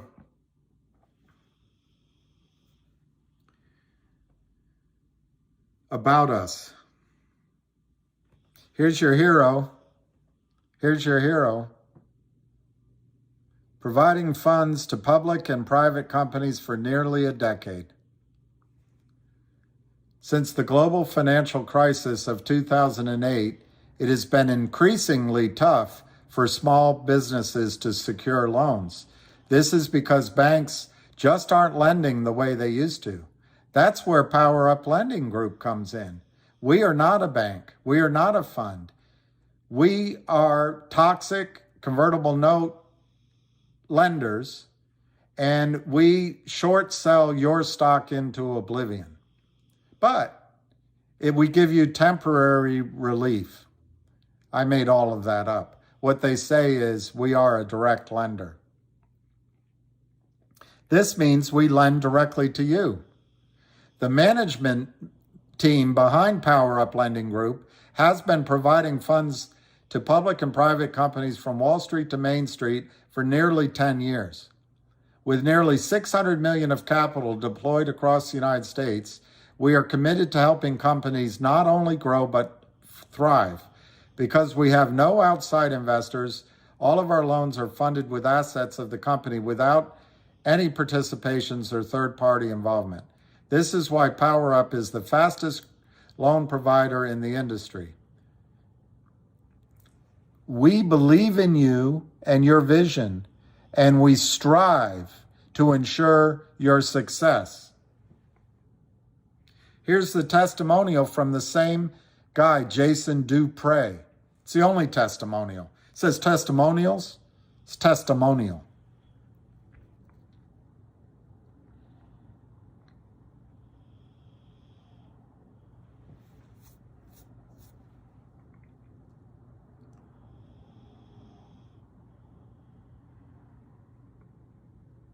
So that's who lent money to GTII. They lent, I'm going to give my approximate memory, $62,000 to GTII. It was a face value of $72,000. They deducted $2,000 or $3,000 for expenses. And they had a toxic conversion formula in the note that provided for something like, there's so many of them, my memory's going to be, but I think it was either a 25% or 40% discount. Each tranche that's asked for, so that first tranche of stock, they would sell the stock down.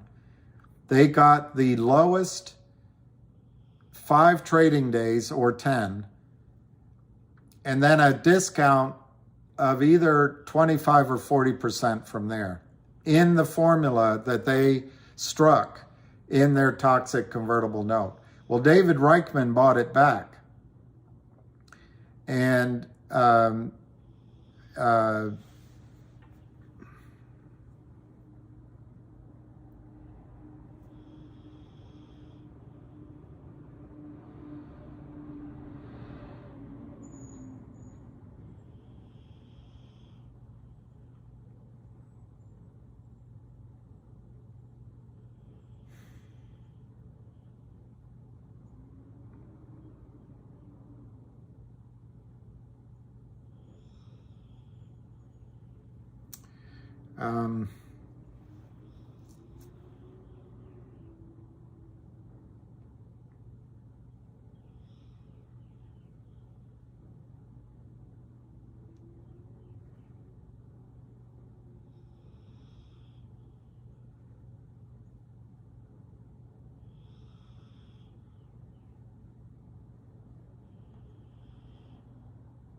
okay, let's see if I can find this.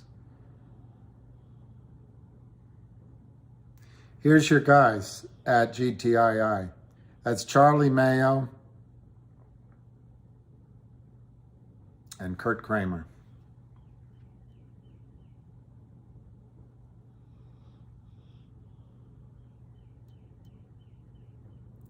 So anyway, Reichman paid off the note under the terms of Kurt Kramer's contract, and all of those corporate shares that were authorized and basically sitting at the transfer agent had to be returned.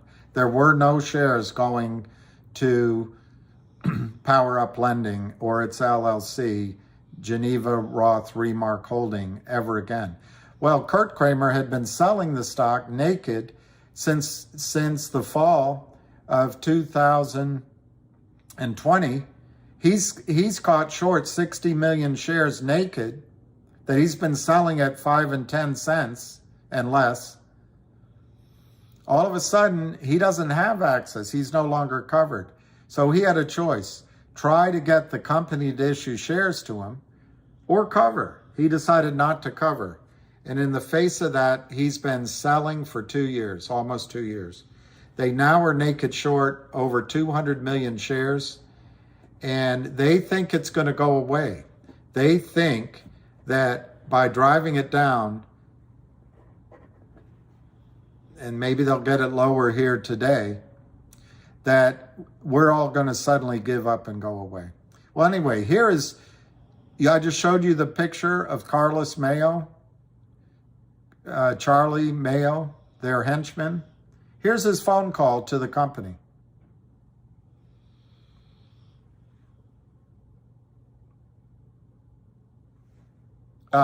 Problem, I got to download it first, so I'll download it. Open it in voice memos.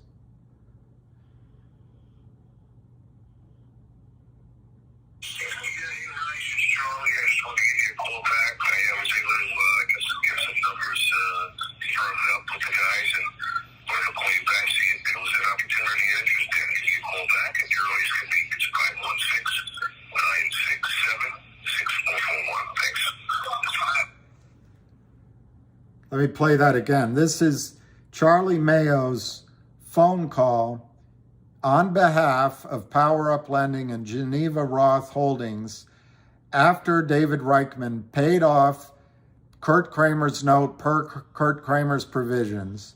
And what Charlie's asking for here, he's had a negotiating talk with the boys. They want to buy back. They want the company to issue new shares, or maybe they're going to ask the company to enter into another toxic note. There are 2 other companies that have been paid off, but they've never experienced a situation where they can't short their way out of any transaction. One legal filing said they've done this 640 separate transactions. They have destroyed companies, maybe as many as 640, but maybe it's a subset of that. Hundreds of companies by shorting them into oblivion. And Wall Street does nothing about it. Gensler does nothing. FINRA does nothing. Goldman Sachs does nothing. But these are criminals, absolute criminals. Yeah, you're right. You're strong. I just want to give you a call back. I was able to get some numbers firmed up with the guys, and wanted to call you back, see if there was an opportunity you're interested in. Give you a call back at your earliest convenience, 516-967-6441. Thanks. So anyway,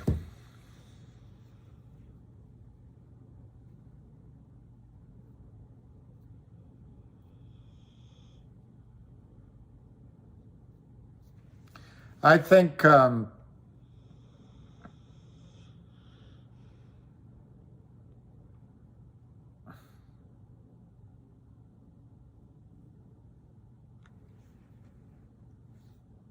Counselor Diamond, you're right. Charlie Merrill started Merrill Lynch on the premise of bringing Wall Street to Main Street. Everybody says it now. But the greed is incredible. Am I screeching? I'm sorry, Frank. I'm sorry I'm screeching. I'll lower my voice. What are the pros and cons? A company wanting to go private. Meanwhile, a lot of companies are trying so hard to wanting to trade on NASDAQ. Sweet and sour, everyone still believes, particularly if they're my age, that the NASDAQ is where they should go to trade. And the pros are, you can say you're on the NASDAQ. But finger motion, which uplisted to NASDAQ, has tremendous revenue from top-up cards. Just announced an alliance with Munich Re, previously announced with Pacific Re, to sell into the Chinese markets, has big data like SNOW, and has the contract to sell warranties on 1.5 billion phones. When they got all this news, the Lin partners shorted them down, and now they're under $4. So Reg Show has to go. Reg Show has to go. Reg Show has to go. I'm going to write that down. That should be a hashtag.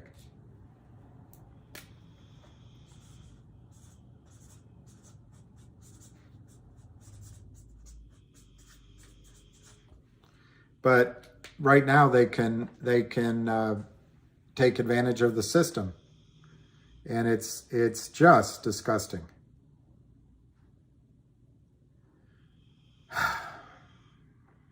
So I hesitate to look. Let me look at MMTLP.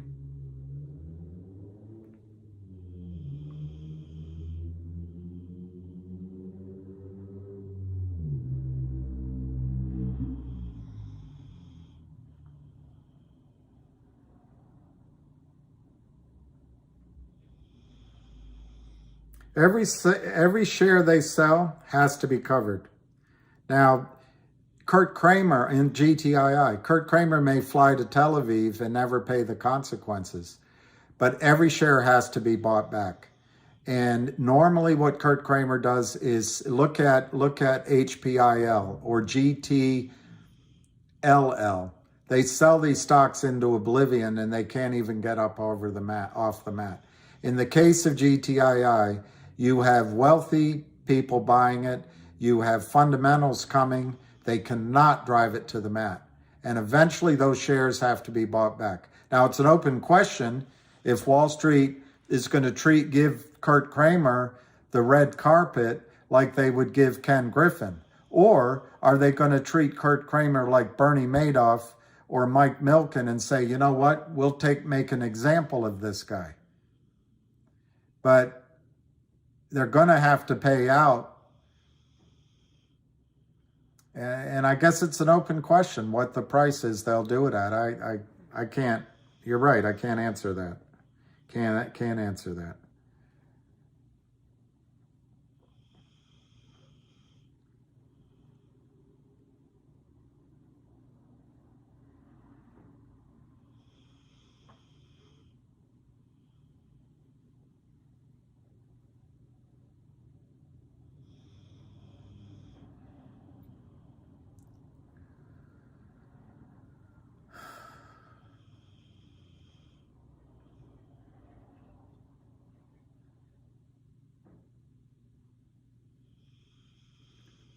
I can never remember. All right, let me look at the prices.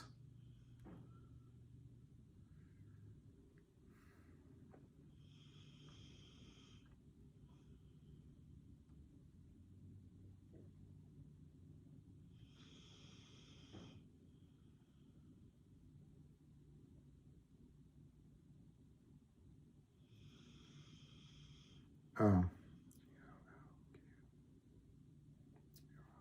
that's what it is.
I'm stressed and distress and feeling fatigue. Tony, what's happened is one of these evil guys have been popping messages, and it gets into my head, and it does stress me. The Kramers have won. Yeah, in the short run they have. And they're young men, so they think they won't pay the cost. But it'd be interesting to see, as their last act before they go to prison, they just want to, it's like when Hitler was losing, he wanted to rain destruction on all of Germany. And I guess as their last act, they want to rain destruction everywhere. But the most likely destination for Kurt and Seth Kramer is prison. And the most likely informant on them is Charlie Mayo. Maybe I am, Susan. I hope so. I have Susan, but then it comes from. That's a good point, and I've got to remember. Hang up and get some sleep. We're not going here. All right, Frankie. I might at lunch, but somebody just asked a pretty good question. I just saw a pretty good question.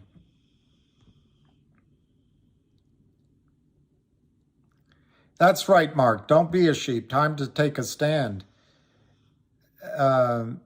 They will have to pay out, said the long nickel traders on the LME. That's an interesting point, Brad. Brad, that is an interesting point. I don't know enough about that situation. I'm tired of all the talk and no movement. Mr. Denham, I think that's a totally legitimate. I think they are in negotiations, but not with John Brda. I think they're in negotiations with the company. I don't, okay, that's what it was Ethan that asked. If nothing happens today, are we forced to take shares? In other words, if you don't get a phone call.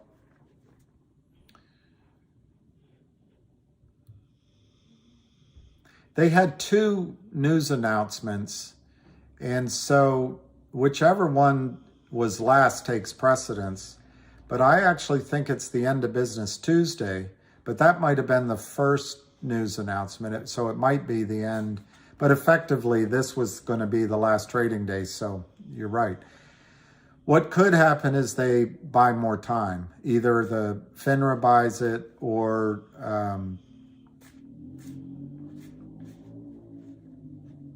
either FINRA buys it, or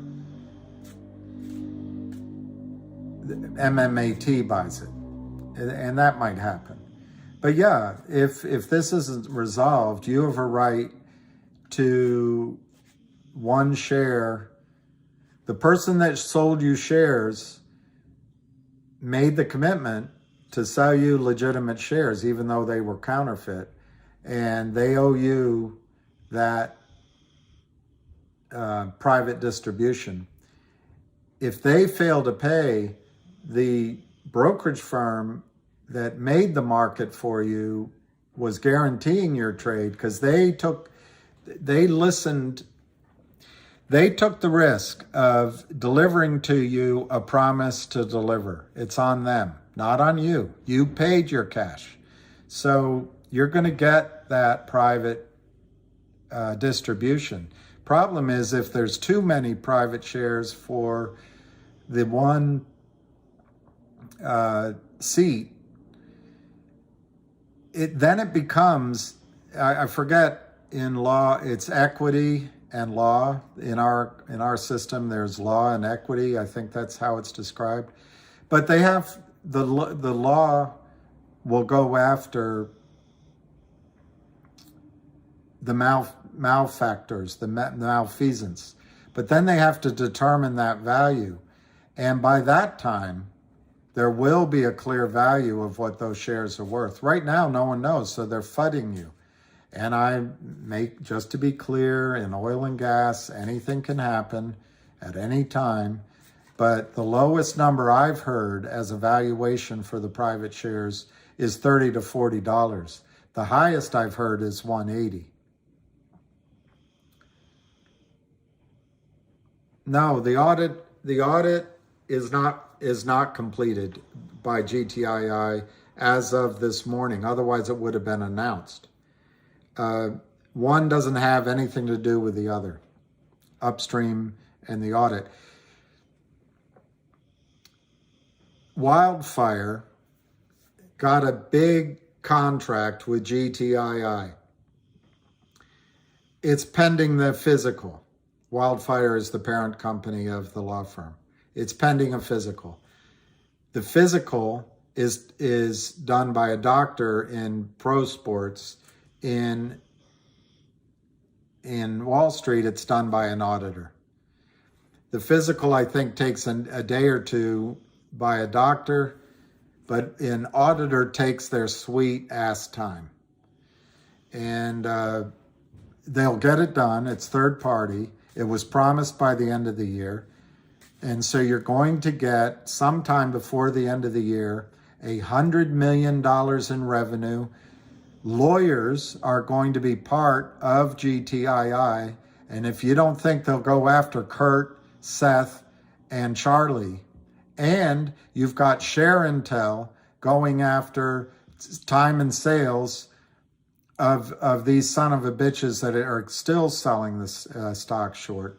And then what they're doing, they're keeping it down so they can move a short position into a long account, mismark trades, hide trades, and steal more money from the system to be paid for all their hard work. ShareIntel will discover that. Wes Christian will discover that. So Kurt Kramer is going to prison. And if Wes Christian can get the rest of these guys, he will. Now, they think they're protected because they use offshore accounts, they use dark pools, they use burner phones, they use fake numbers, and they're bullies and all that. But I wouldn't want to go up against the capabilities of the United States government to track money. And that's what will happen if West Christian takes this all to court. And I don't think GTII is going to back down. And I know GTII has the backers. Can they force us to take shares in MMAT? That's an interesting point. No, no is the answer.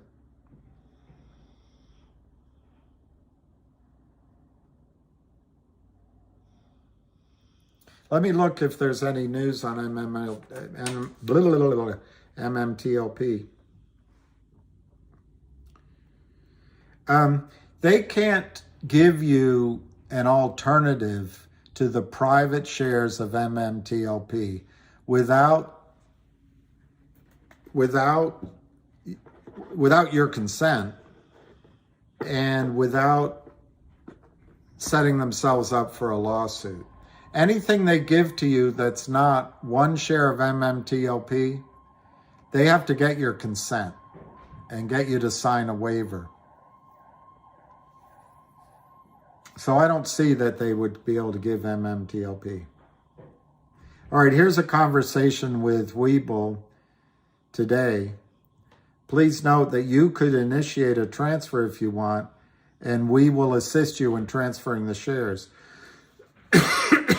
If you hold shares of MMTLP through the close of business on 12/12, you will receive the spin-off shares. That's true, but I think you already have that right. The rate of the spin-off is 1-to-1. However, the new shares of NextBridge will not be DTC eligible. Once the spin-off has been completed, the shares of MMTLP will be exited. Thank you. This is Carter at Webull.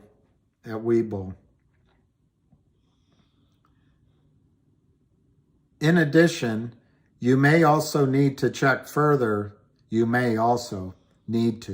Check further with AST whether you can transfer your shares in your IRA.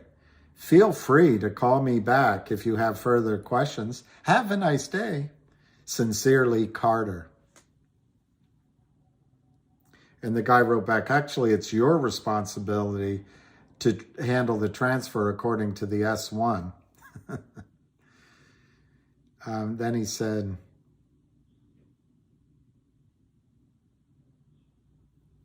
thanks for reaching out. You have to register your shares with AST. Anyway, let's go on.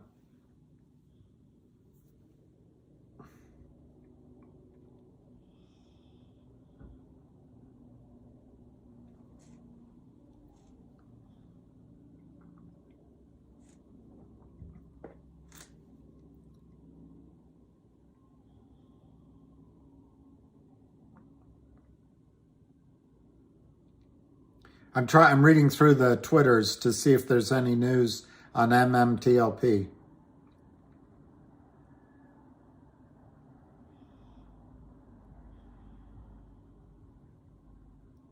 Wow.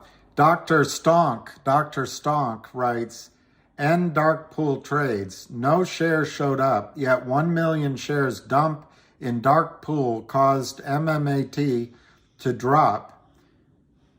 What TF, where do they get these shares from? They don't.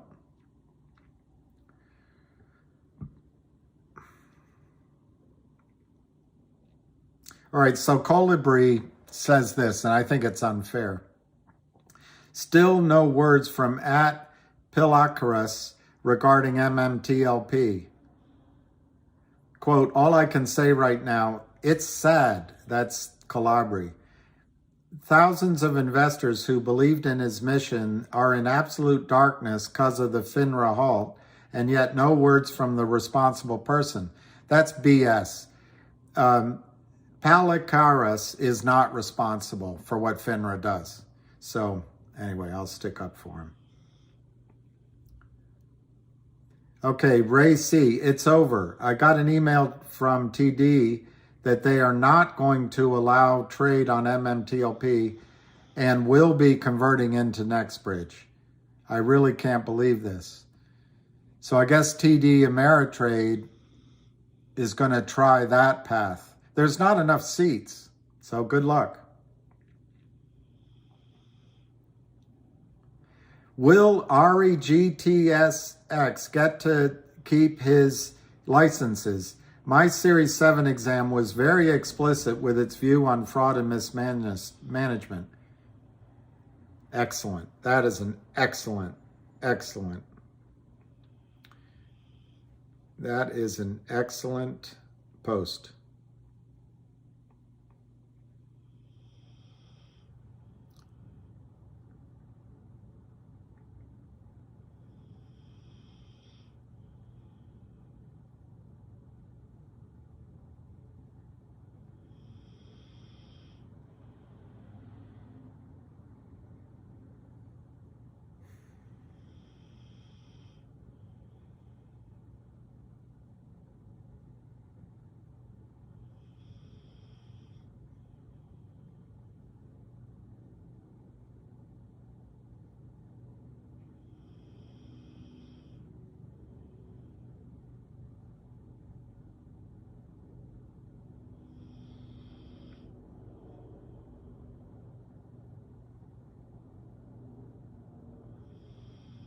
I'm retweeting this guy's post because it's so good.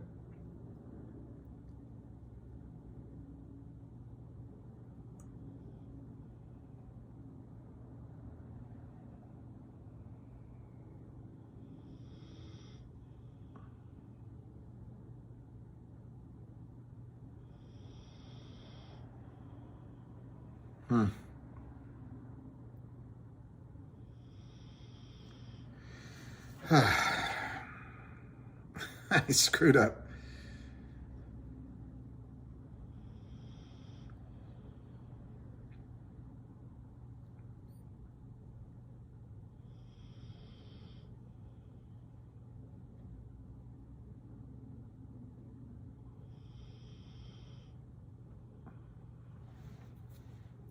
I gotta find this chick's picture from FINRA. If I have it, I may not. There it is. Nope, that's not it. Is that it? That's it. Got her. And what else should go in it?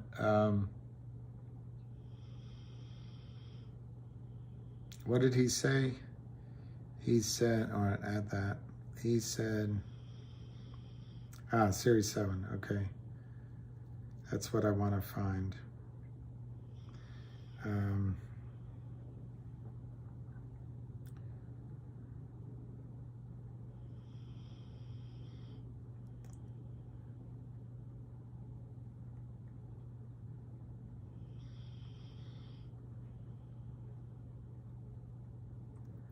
All right, I'm just trying to do this, trying to support this. Here it is.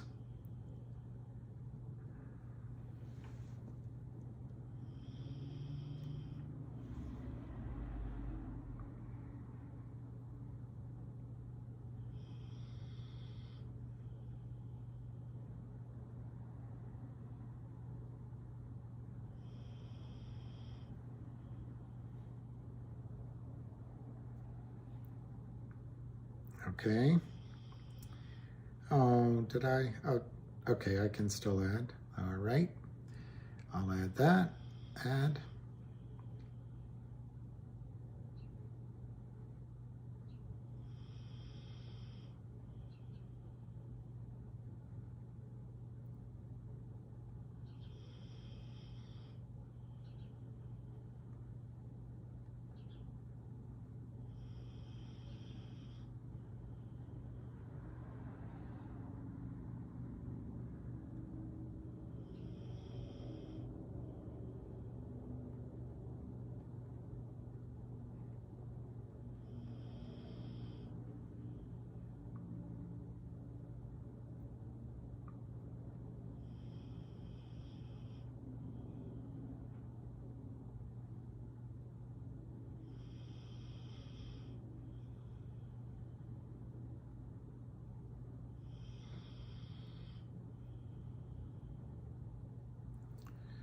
Okay, I did it.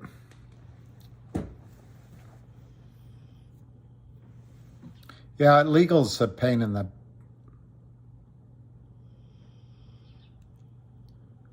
The whole market is garbage.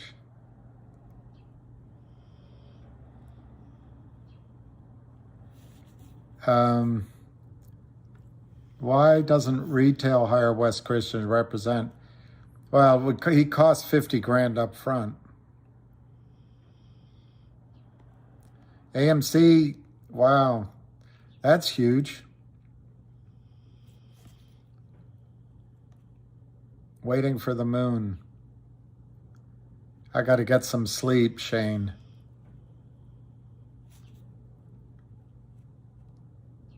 It's sickening what's going on.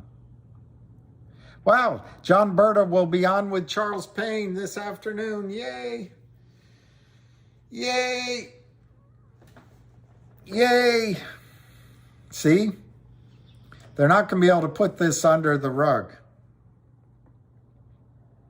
It could be $20 for each share. Or you mean each person? 2 p.m., Charles Payne. Well,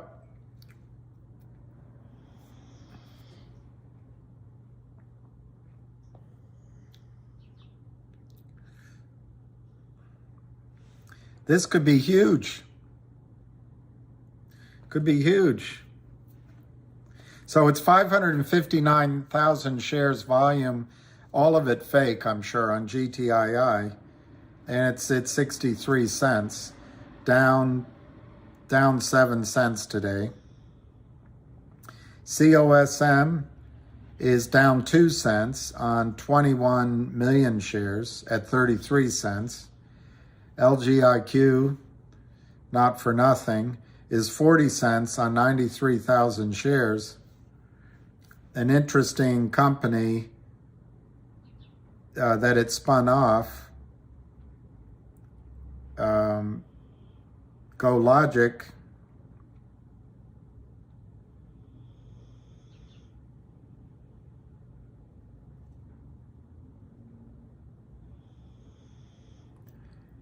doesn't trade very much, but it's down. So I think it's wow, it's a lot of volume, 3.39 thousand shares. It's 225. Anyway, not for nothing.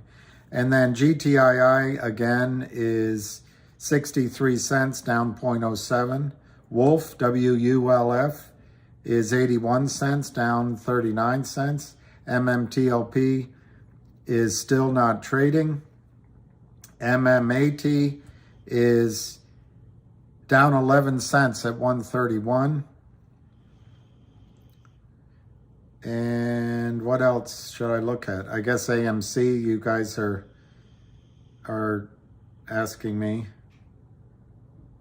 That's down 5 cents to 5.89. It's Eastern time. Eastern time.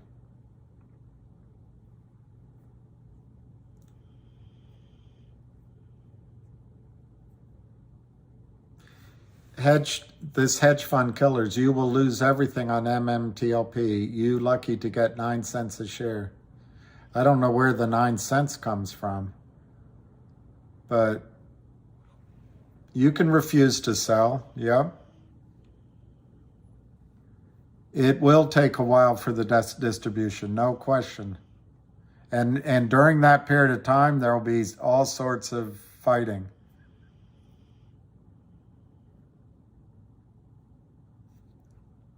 That's it. I love that. That's the best one.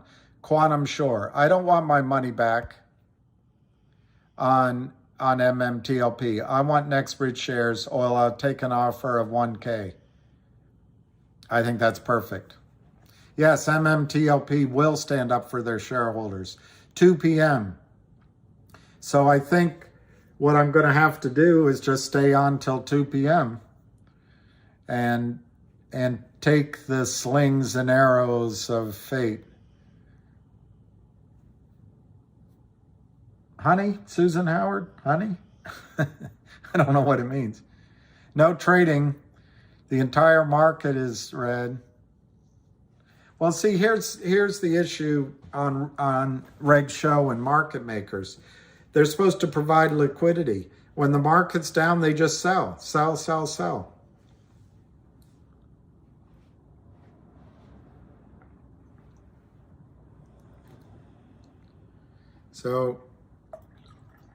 it's back to the drawing board is what I say.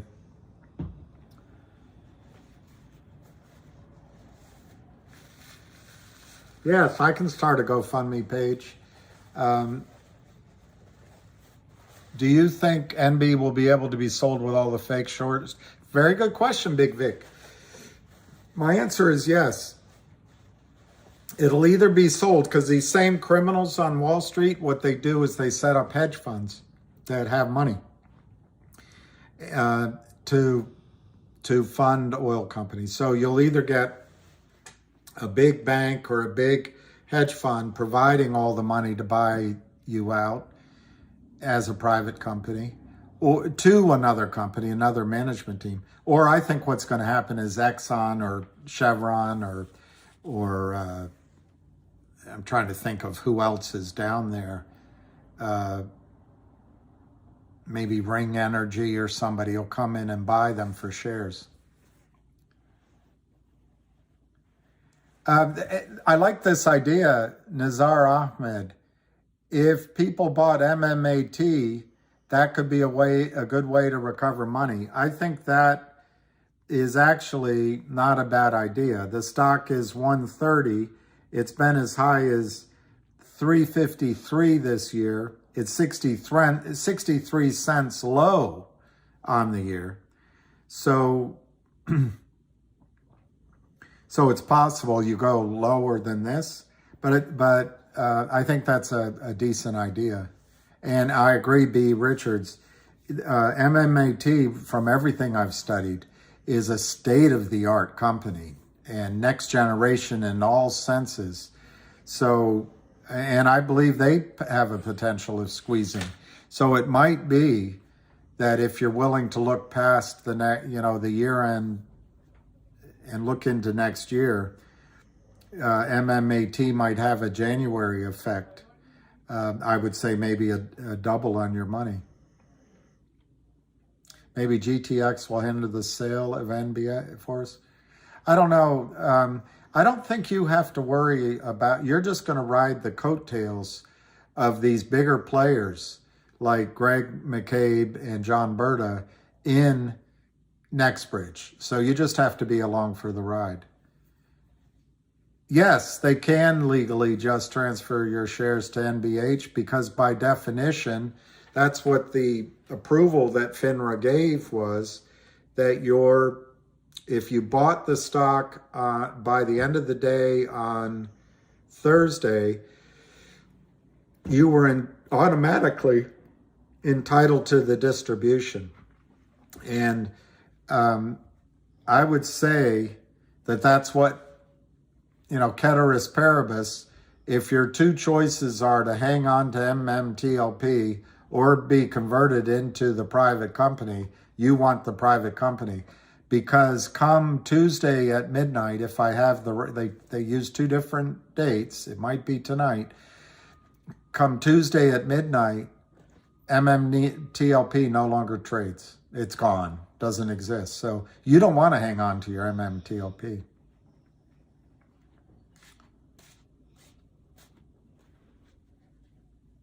Yeah, TD, no one understands. To be fair to a lot of people that work on Wall Street, a lot of my friends, they do not understand the absolute destruction that goes on by these criminals.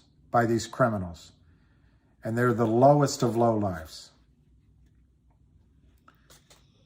That's right, you can't trade it right now unless they give you a phone call.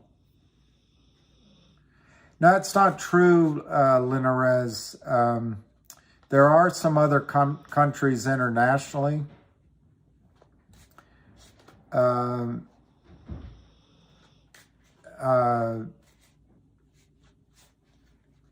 you're absolutely right. Countries like, I think it's Korea, will not allow it, short selling.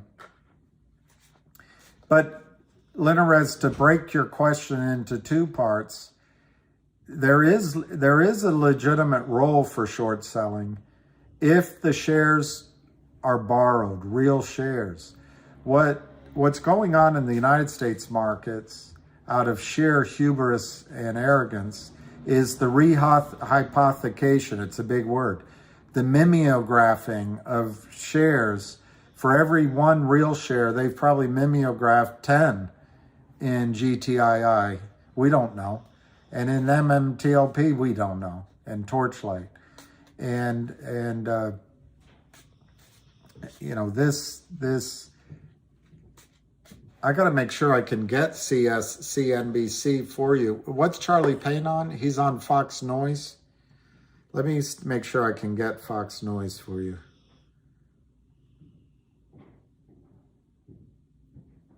Fox News.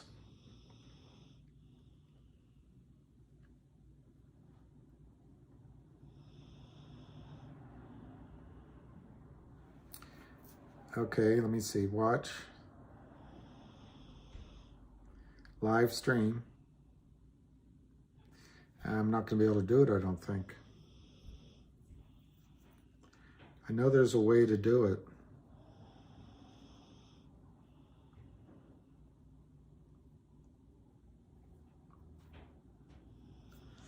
Okay, let me see what else. What other way to do it? Let's watch Charlie Payne.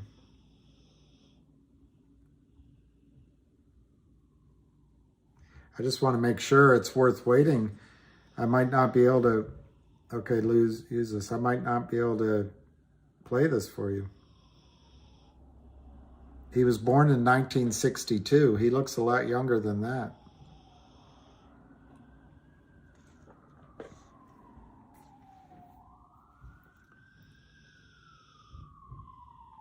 All right, let me watch. Let me say Charlie Payne live. Live stream.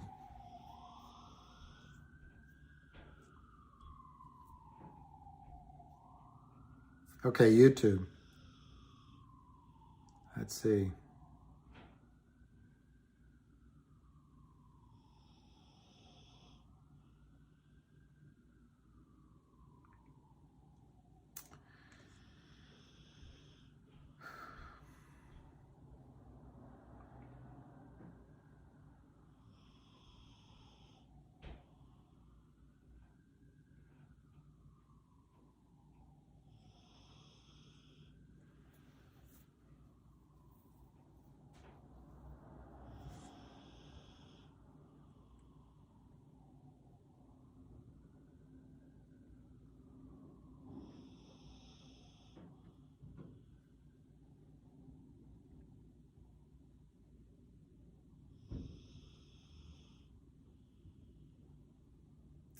I don't know, guys. I might not be able to play this for you.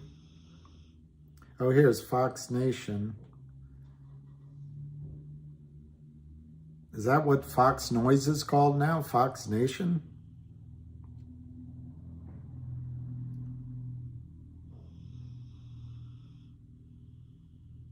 That's a little bit presumptuous.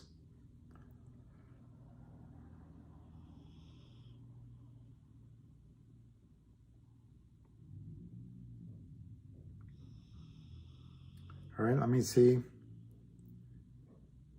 I'll sign up for it, see what happens. Fox Nation.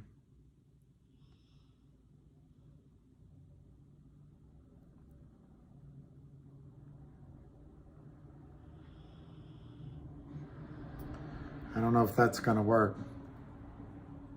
Fox Business Network. Okay.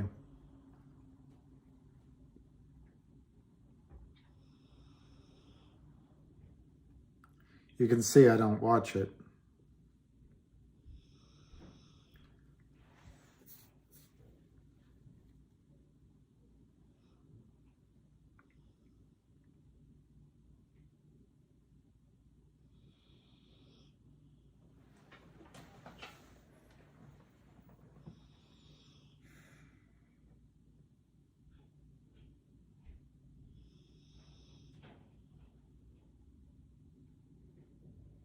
Fox Business YouTube.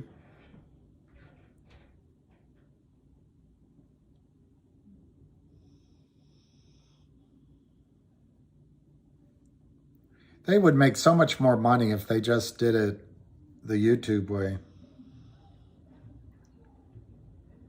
So I may not be able to play this. I know, Northwest Sasquatch. You're right. I thought of it after I said it. People say the such and such nation, the Patriot Nation or the Cowboy Nation. You're absolutely right. Fox Business. So what could be happening, guys? And my dog is asleep in the background. So I think what's going to happen here, I'm going to not right away here, but shortly I'm going to end for lunch because I'm not going to be able to play the Fox News Live.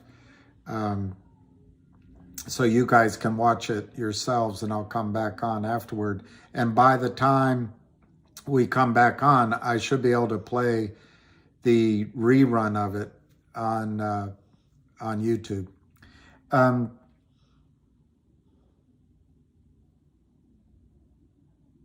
I think it looks like what's going to happen if you haven't received phone calls, unless MMAT asks for a delay or FINRA delays it, it looks like they're going to just give you your shares. What that means is lawsuit city. It means 400 plus million shares going into 165 million private shares. That means lawyers are going to get rich for the next 60 to 90 days. And at the end of the day, it's the end of the day. At the end of the day, you're going to get, some are going to get the new shares, but it looks like AST has already been sold out. So I think all of the shares in all of our accounts are counterfeit, and they're going to have to come up with a valuation on it. Hedge fund killer might be right that it's 9 cents a share. I don't know why. Others might be right that it's just, we'll be lucky to get $2.90. If lawyers look at the last printed trade, the way, as his lawyers want, let's just go get a data. What was the last trade? It might be $2.90. But if John Brda and Greg McCabe and big blocks of shareholders fight for the true value of it, it could be $12, $30, $60. It could be $100. There could be penalties. So it does look like it's headed. There's only two choices now: to ask for a delay or to head to delivery of your private shares. Too many people for too few seats, and headed to lawsuit, lawyer, negotiating, backroom bargaining, nightmare. Fox is the best. Yeah, I like Fox better than most news channels, but I don't watch the news anymore, believe it or not. It was 6 on Friday. But I'd rather watch Fox Noise than the Clinton News Network.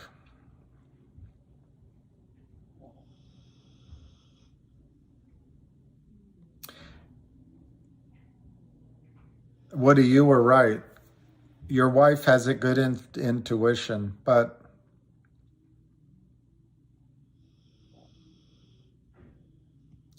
could they just give you your money back? What's my great mind thinking alike yours?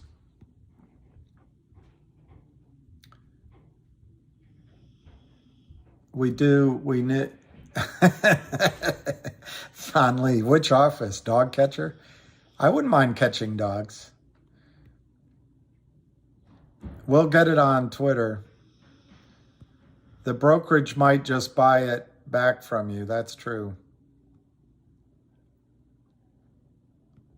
Between 2 and 3.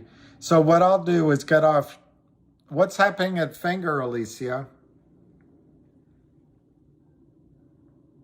It's just sickening. They're doing this in daylight. They're doing it in daylight. They're almost telling us, hey, we're so powerful. It's like those scenes of people on the subways of New York, you know, trying to accost a young woman and no one does anything. Finger is down 46 cents at 337.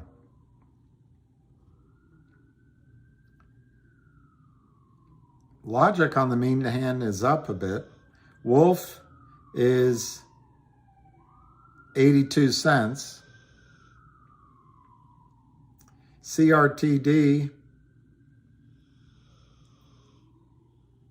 58 cents. 58 cents on CRTD.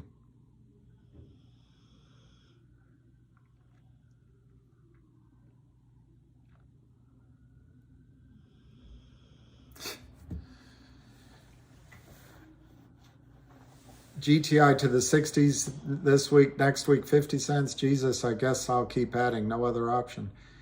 I think, Diego, the shorts are attacking GTII, obviously. And yes, it can go lower. There's going to be tax loss selling for the next 2 weeks, definitely. And people are going to give up. Emotionally, people aren't going to be able to hang on.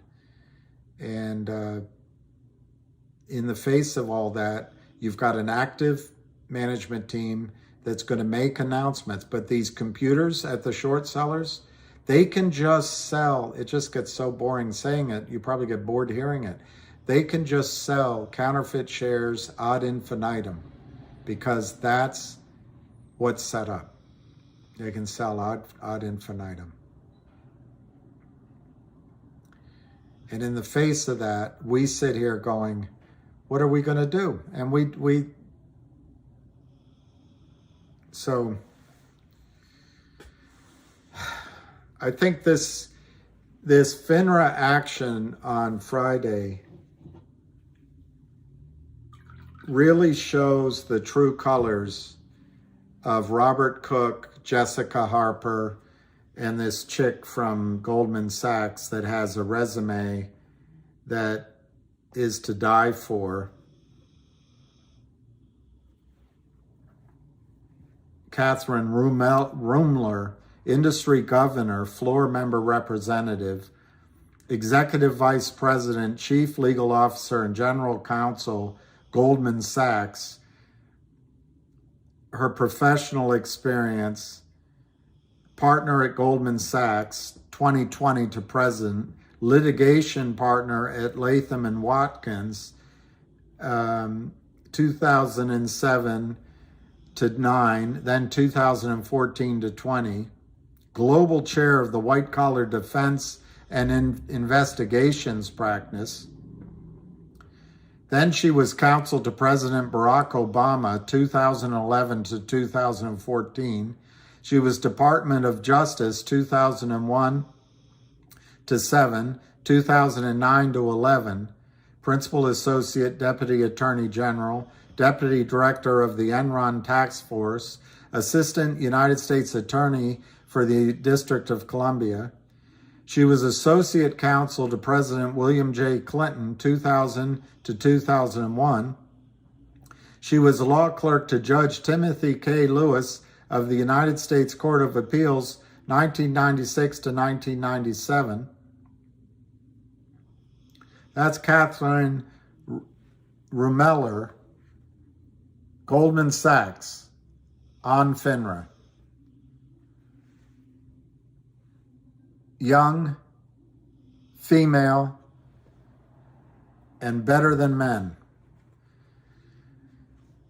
But she has not had, she went to UVA.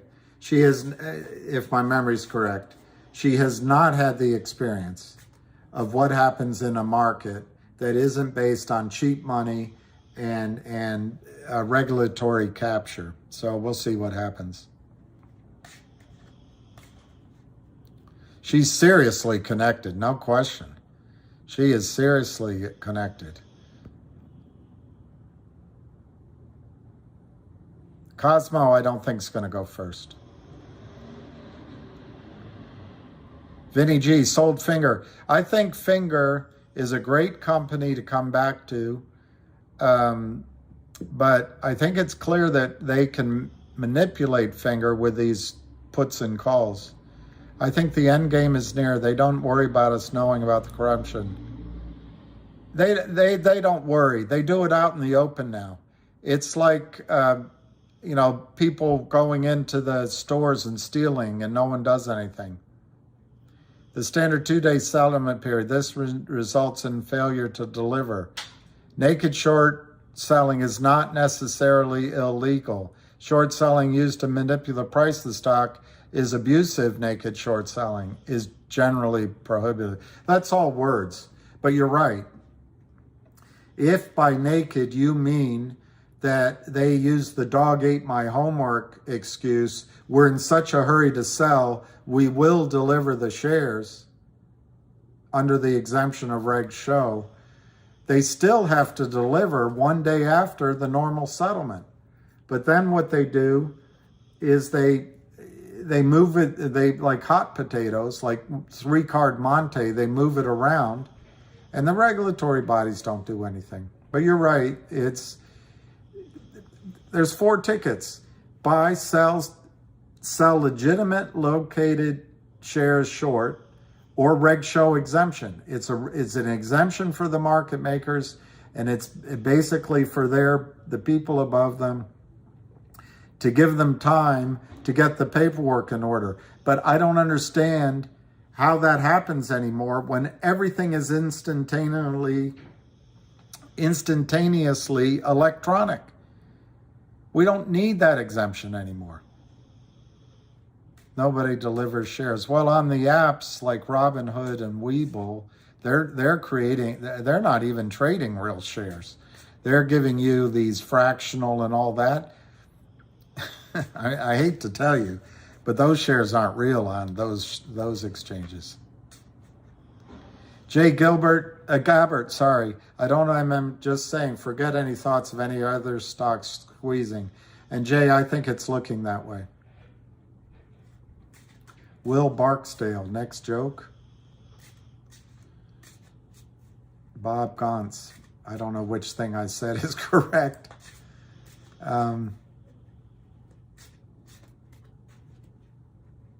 The ability to naked short and sell shares out of thin air illegally and collude and hide and all of that will break the heart of even the biggest buyer. And I don't know if Jeff's online. Something will squeeze when they allow.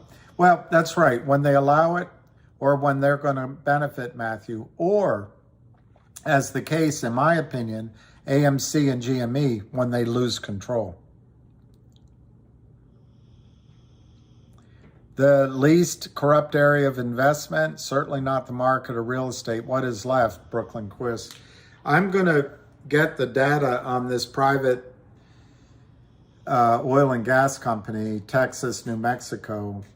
And I would say, for me, if I survive this onslaught, that's the best place to put money, because I trust, I can't say his name completely. That's a real asset. It's private for the time being. What's a better asset is anything you know about, like if you know the business you're doing.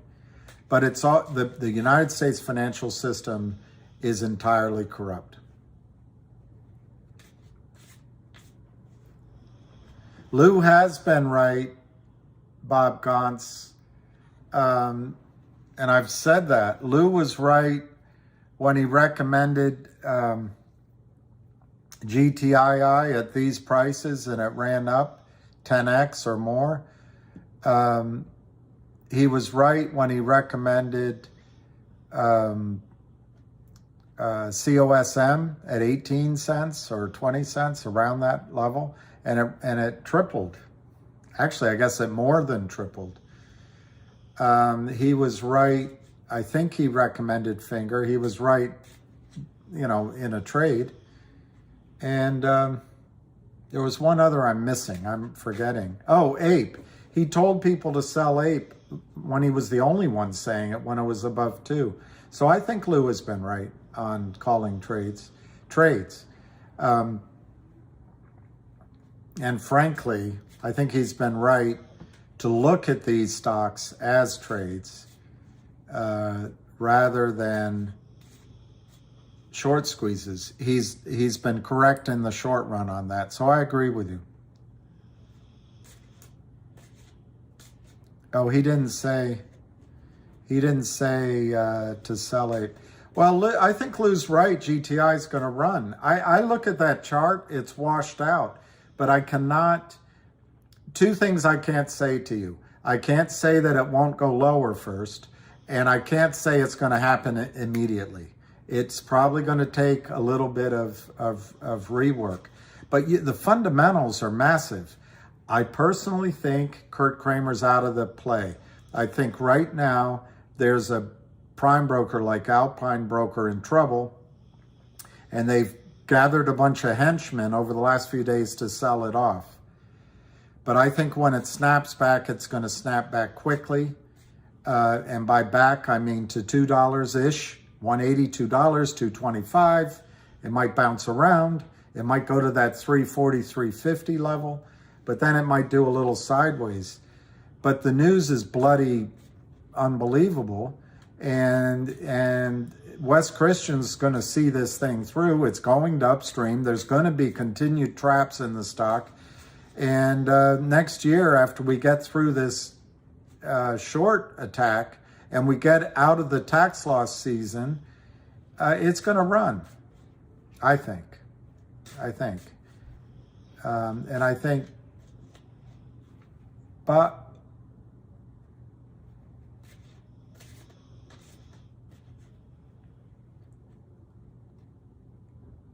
I think Brooklyn Chris, I think if you can go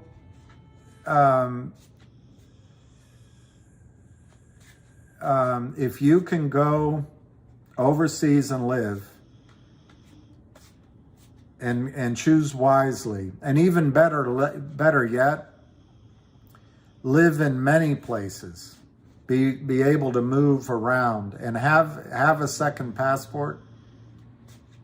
I read this, you can see, I only got that far, and I got to finish it in this book, Move. Brooklyn Chris. Let me see if I can find.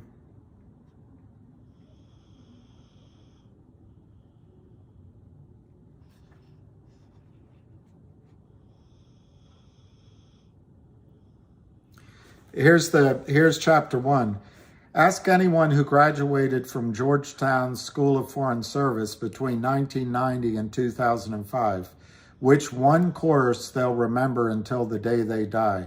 Their eyes will light up, a smirk will appear, and one word will come out of their mouths: map. A mere 1 credit pass-fail class quickly became so legendary that students intentionally failed its placement test just to take it. They were joined quickly by hundreds of other undergrads who just wanted to sit in,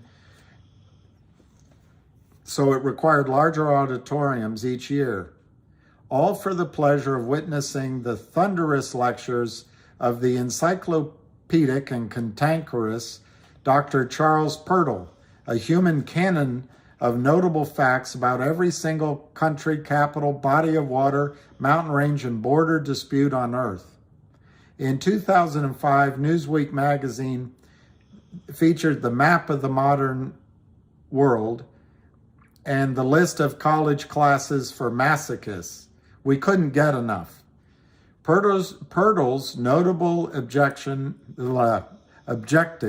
was twofold: to combat geographical ignorance and to demonstrate that the world map is an ever-evolving collision of environment, politics, technology, and demographics. So anyway, this is why this guy's been studying it.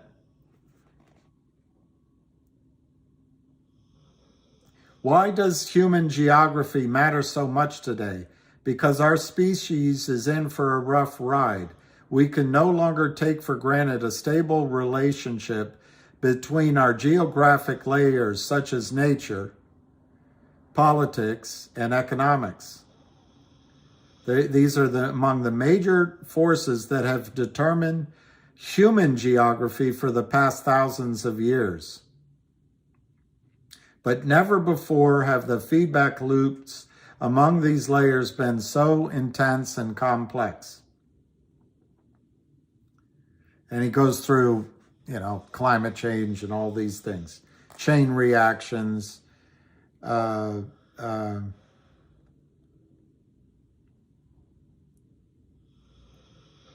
then he asks the questions. I'm not going to read all the things you know about. Is it any surprise that record numbers of people have been on the move? Children of the 20th century know the adages of geography is destiny. In my 2016 book, Connectivity is Destiny. And then this book, and this is why I'm bringing this up, Brooklyn Chris. Mobility is destiny.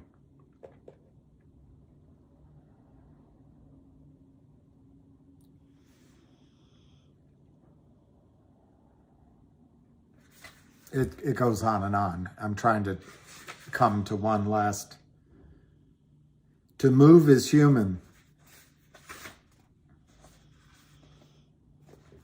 Anyway, somewhere in here, he points out, Brooklyn Chris, here's a chart that kind of summarizes it.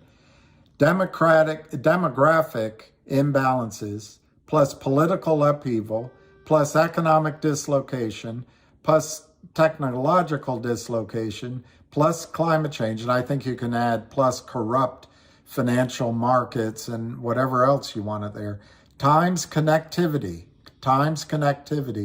equals accelerated mobility.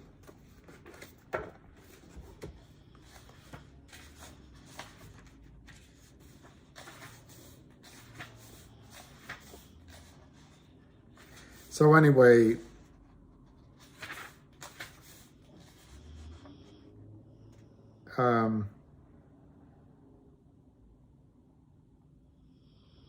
he goes on to talk about a lot of different things. There is a poll in here, and I can't find it right now, that shows the most important thing to our parents was where they lived and being a citizen, for example, of the United States. The most important thing to generation X and Z, and maybe the millennials, is the ability to move, not to be trapped in one place. And so anyway, that's the book, and I've got to finish reading it, by Parag Kahana. It is a little bit. It's very. He puts a lot of digs against Trump and digs against Republicans. I wish he weren't so political, but it doesn't matter. You're just reading it for the information that he's providing. I like that. The root cause of all this is the self-ego. That's an interesting. Human migration accelerates. That's right.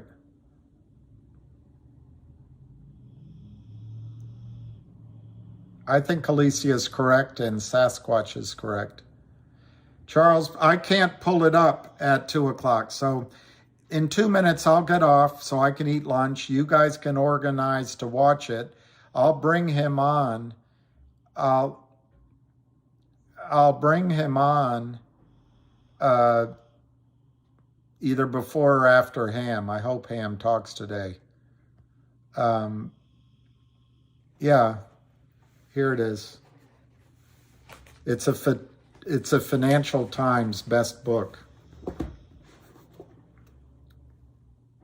Financial Times best book. Internationally best-selling author of Connectography, Parag Khanna. And I really enjoyed it. And then I came back. I only got about what, a quarter through it. And I want to finish it, but I don't know. I haven't finished it.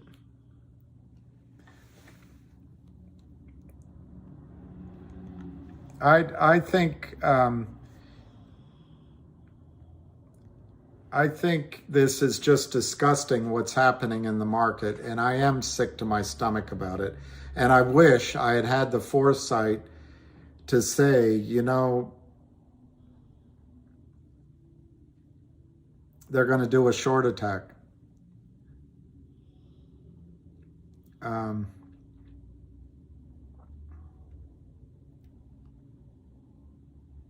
trying to find my quotes. Okay, MMAT is 134, down 7 cents. CRTD is down 7 cents, 58. Wolf is 82 cents, down 39. Logic, I know we're not really following that today, is flat at 39 cents. Finger is down 51 cents, 333. It's just they keep all of them down. GTII is down 8 cents at 62. COSM is 33 cents. They should just stop trading on all the markets. Go get the crooks and then clean this up. Wolf, did I already say Wolf? Wolf is 82 cents. And then the main attraction, GTII, is 62 cents.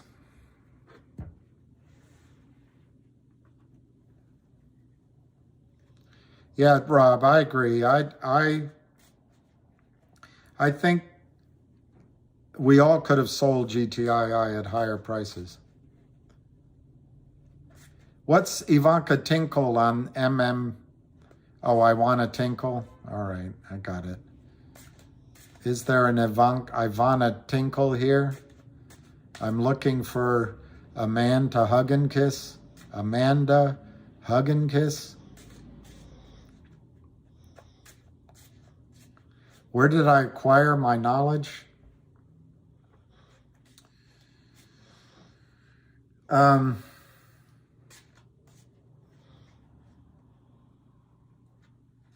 I didn't spend a lot of my life talking about golf or football, and I can't talk about those. I can talk a bit about baseball and tennis. I've also traveled a lot in my life and met a lot of people.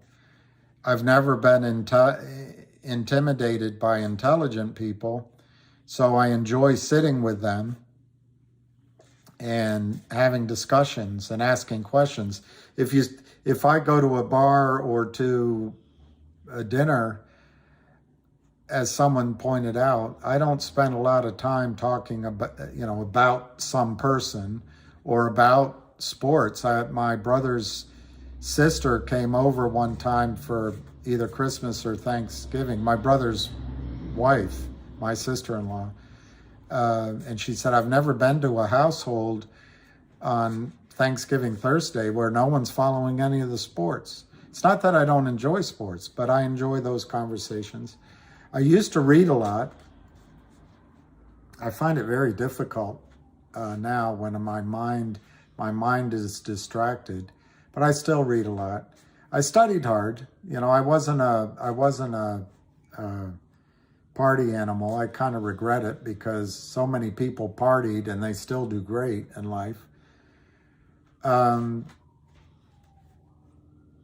I've begun over the last few years, I've actually watched a lot of documentaries rather than reading.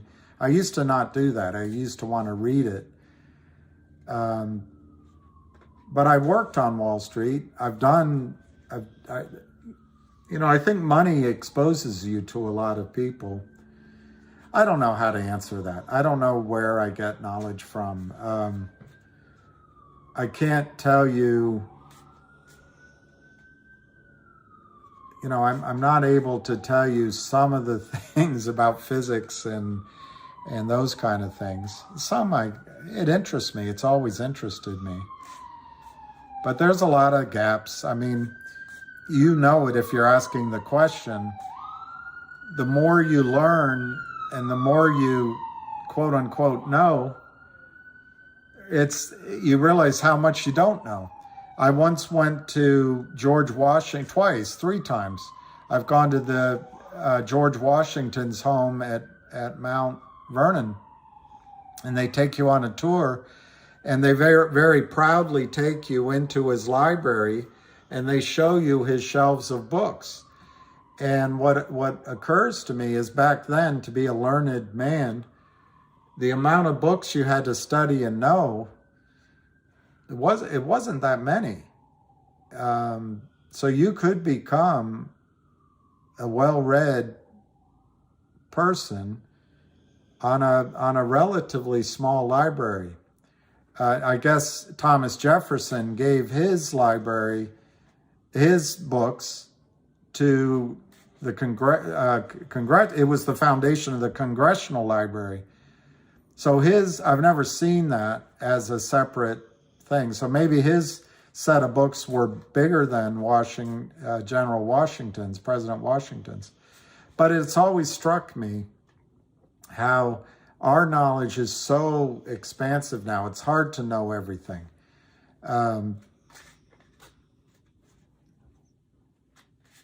And it's hard to know any one thing really well. It really is hard to know anything but it's interesting, the internet, this group, you guys know so much. You guys know so much. He did own slaves. George Washington, Thomas Jefferson owned slaves. The British Empire was based on slaves. You can argue that it's the formation of the corporation and then the public markets, which I think I studied that in college, the tulip mania and the South Sea bubble. These marketplaces spread risk and allowed the English Empire and the Dutch. They also had the wood trees. So power has been an enormous catalyst for empire in the modern world.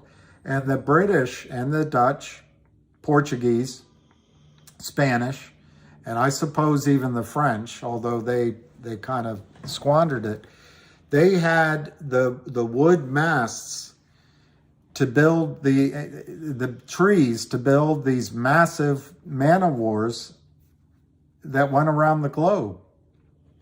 And the power that they had was wind. It was wind.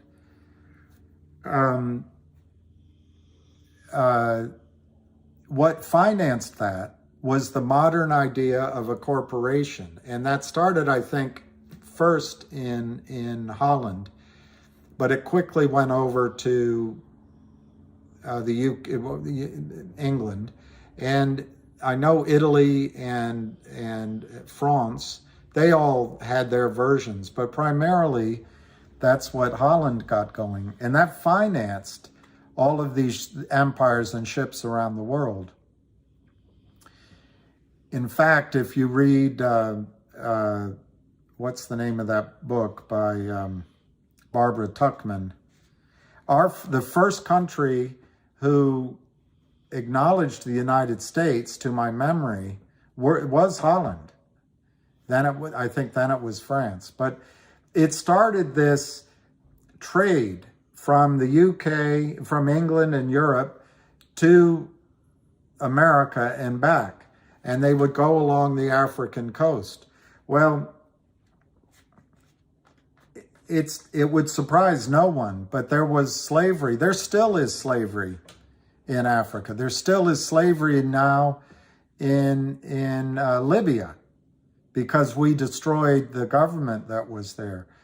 But there is still slavery in the world, and there's still indentured servitude in the world. But back then,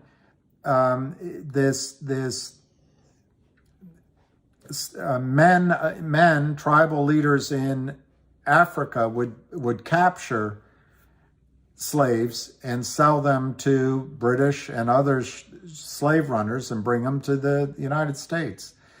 And there is no question, the other industry that cemented the modern industrial system wasn't so much oil, it was cotton around the world.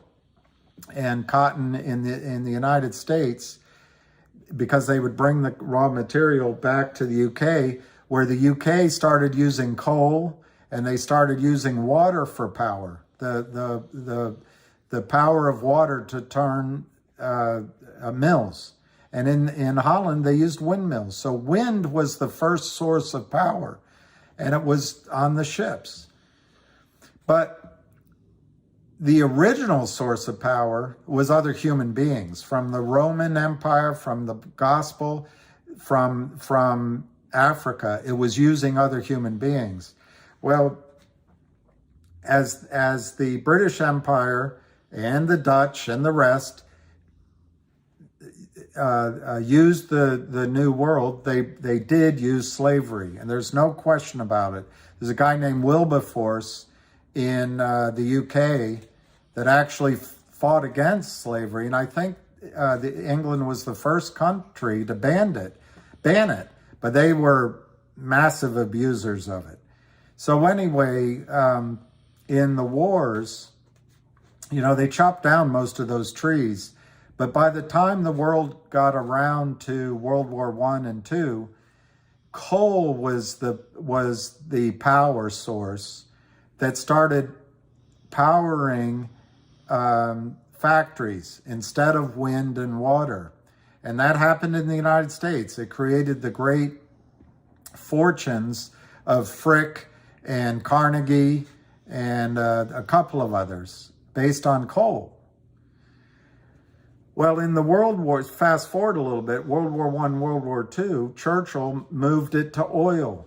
And oil has been the power of the modern industrial system. And in fact, World War II was won based on the oils of Texas. But in the middle there, all of the slaves in the South, horrible. I hate it. I also hate taking advantage of any human now financially. But the slaves were mainly for agriculture in the South and cotton, and it went over to Texas. Well, it was interesting in the United States. Oil was discovered in Titusville, and yes, the Civil War stopped slavery. Absolutely. It was fought, at least one of its premises, for slavery. Although if you read Lincoln carefully, he may have freed the slaves more to disrupt the economy of the South than anything else. However, his path of thinking, I believe, would have gotten him toward emancipation anyway. But it's interesting if you consider that oil was discovered basically in 1863, and very rapidly oil replaced human labor, wood, wind, for everything, empowering the modern system.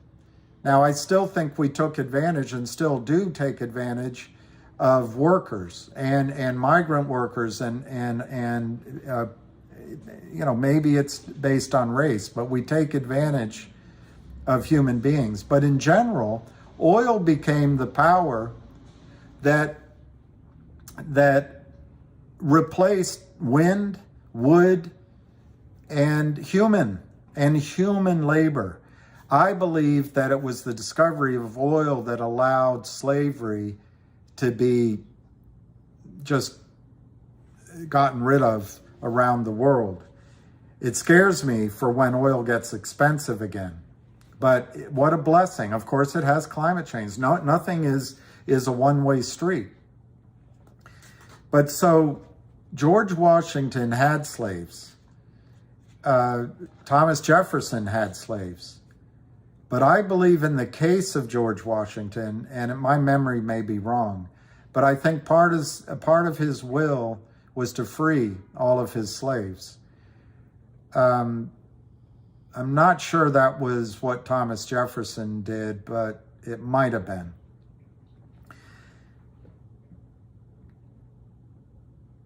I'm totally against slavery, but generations live in their time with the set of life that's in front of them. Wilberforce had the courage, even when there was no oil, to fight against slavery, and he got it done. There were people in the United States fighting against slavery. But there were horrible compromises made. There was a compromise after the Civil War, and Shelby Foote names it, and I'm trying to remember what he names it, but they kind of agreed to leave the Southern flag, the whatever they called it, as a symbol of honor, I guess, and to get rid of slavery. But then I think the last 100 years or 150 years has it's too bad. It's I think things have gotten better, but it's been a long time coming, as the song goes. So anyway, my point, I guess, bottom line is we have the benefits. We live like pharaohs or kings with oil and natural gas and, unfortunately, coal. We can fly anywhere we want to. We can turn on heat in our houses. We can watch TV. And it's all, we have hot water to shower in. We have clothes inexpensively. It's all based on the modern miracle. Our slave is oil. And each of us live better than King Louis. I mean, up to a point. Not with his power, but with his material benefit.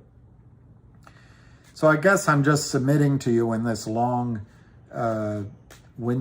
way is that it's easy from our perspective to judge the decisions that men and women made in past generations. And I hope if I had lived at that time, I would have fought against and spoken out against slavery. But our mindsets are created by the lives we live now. And I completely hate slavery, but the Romans had slaves. The Jews were slaves. It's a human infliction. And I thank God for the benefits of power in, oil, gas, even coal, although I hate it, in the modern society to free humankind from this horrible need to make other humans do the work that some humans didn't want to do. Anyway, that's my answer to that. Graham, I don't know. It has nothing to do. It has nothing to do with these stupid stocks. What's Twitter Files Part 5? No, I know that. And that's what I was trying to explain. The transatlantic slave trade was evil, absolutely evil. And the horror. Imagine the slave trade in the United States. Imagine that you're there with your daughter and your wife and they break you apart. The horror, the absolute horror of it. It's beyond any evil you can think of. And the modern corporation helped make it possible. My words in no way are condoning what happened. It's just that I guess I would summarize it. I'm thankful that we discovered oil and we had modern engines and modern machinery to take the place of human labor, because I guess I don't trust human nature enough to think that it wouldn't have continued. And I come from basically Irish Italian descent, and the Irishmen were not treated very well, even in the United States, and the Italians initially weren't either. So, and Catholics. So, there was, anyway, I'm not trying to make that equivalent to the absolute horror of the transatlantic slave trade. I hate the horror right now of trade in human beings. Everyone focuses on the little girls and young women, but it happens to little boys too. It's going on today. I hate it all. The cruelty, the evilness of man to mankind it's sickening. But anyway, I was trying to make a different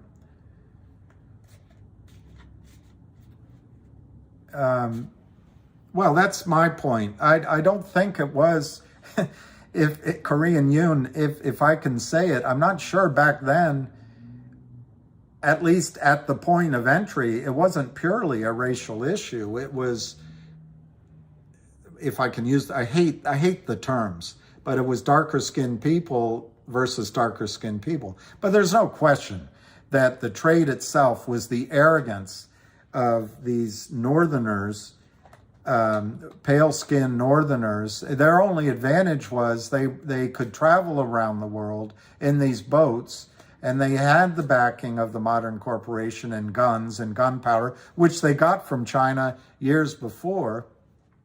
And they spread their disease, so they overtook parts of North America. When Cortez came down to Mexico, they all thought he was a god, and he was able to conquer with 8 people, 12 conquistadores. That's all luck. That's all the weird luck and the arrogance of the European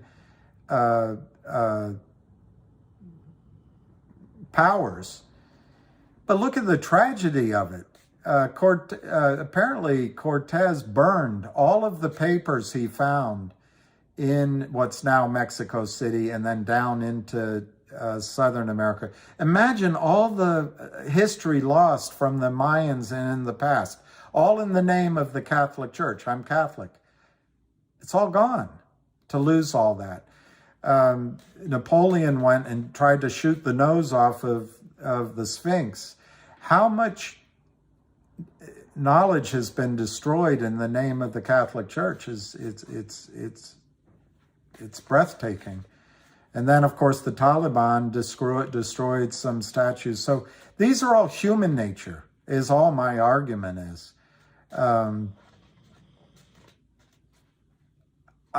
I don't think any one human is any better than or worse than any other human because of the color of their skin. And I try not to see that color of skin or gender or religion.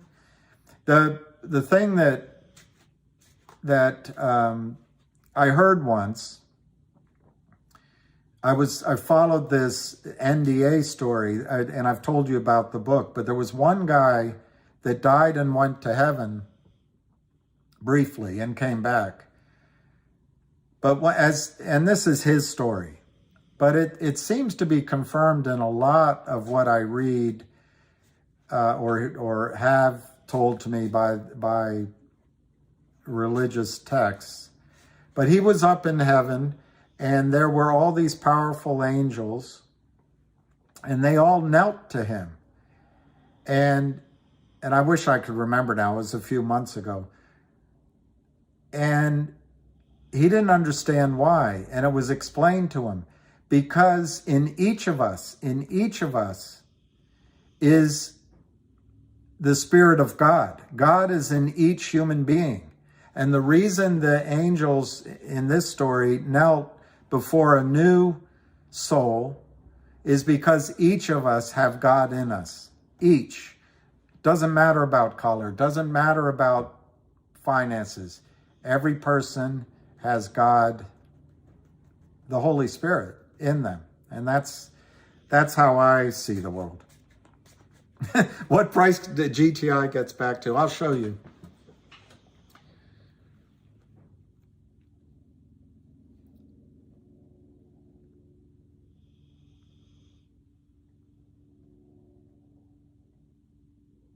I'd like to research that oxen hell. I saw the news about it,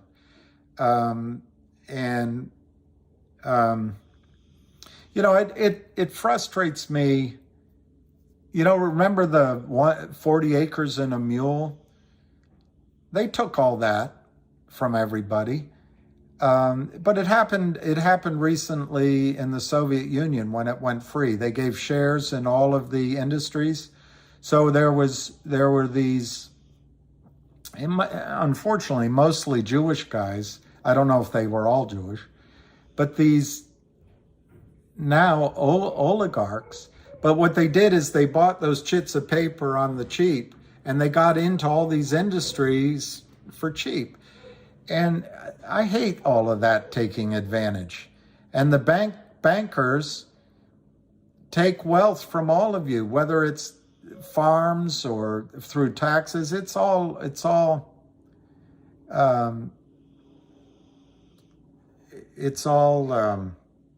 what was I looking up?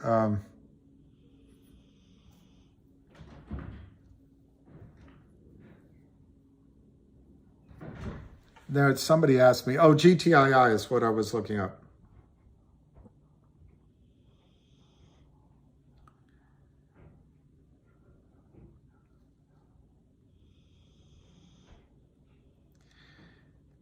Okay, it's a perfectly horrible chart. Whoever asked me that. That is a perfectly horrible chart. There's nothing good in that chart, except for two things. One, well, I had a guy at Merrill Lynch used to laugh, well, it can't go any lower than here. That's the bottom of the chart. But one is where that stock price is down where inarguable, you cannot argue, there's support all over the place. It's all here. So can they get it lower? Of course, anything can happen. So that's one good thing.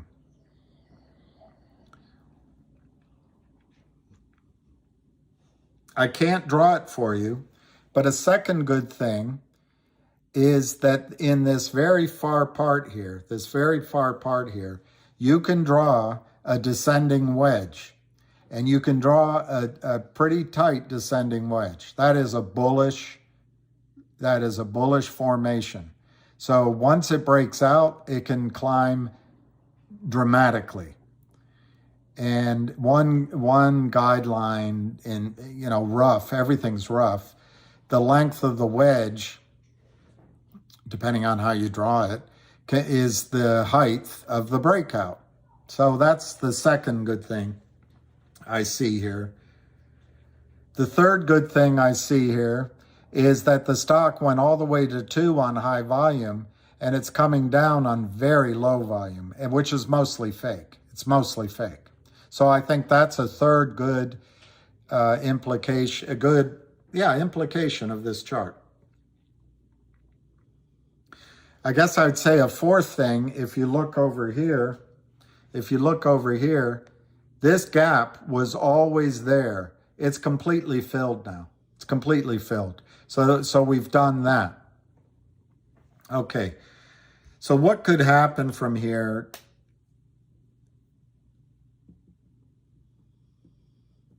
I don't know if it'll happen today or tomorrow, or it's going to take a little while. It could take a little while. But to answer your question, where could GTII go? We're here. Let me see if I can make it bigger. We're here. And there you got this descending wedge, which could still descend, and it could still wedge. But I think if there's a breakout, either on news or some buying or all these, look at all this down here. This was a short attack. This was a complete fake share, failed to deliver short attack. Criminal. All criminal. All criminal.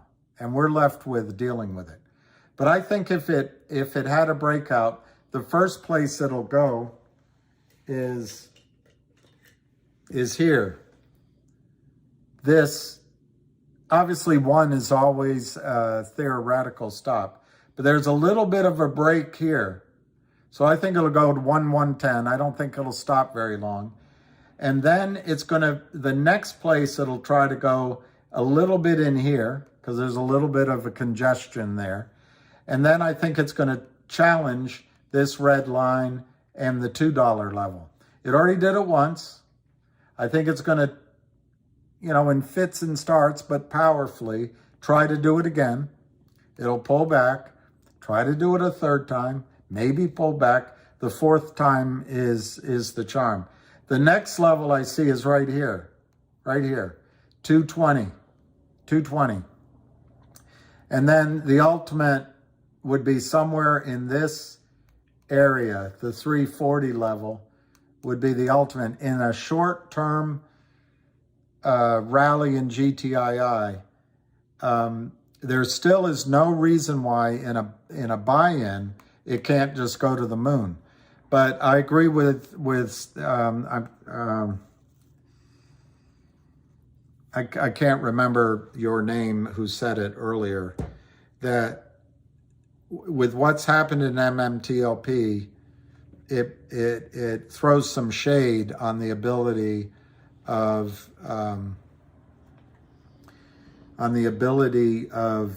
us to believe in a short squeeze. All right, Jason, after the audit, what's your question now? Sorry, I tried to answer Chase.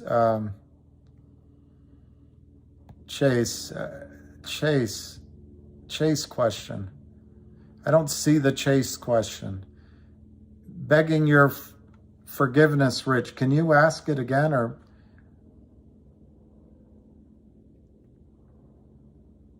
I don't know who Jordan Belfort is, Brooklyn Chris, but my advice to young people is do a career that you can trade, that has a value in bartering.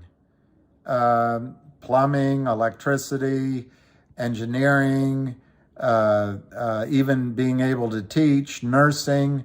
I don't think we need any more art studies majors. We probably don't need a lot more lawyers, but you'll still need people to draw up contracts. Rich, I can't find that question. I'm really sorry. The Chase question, I can't find it.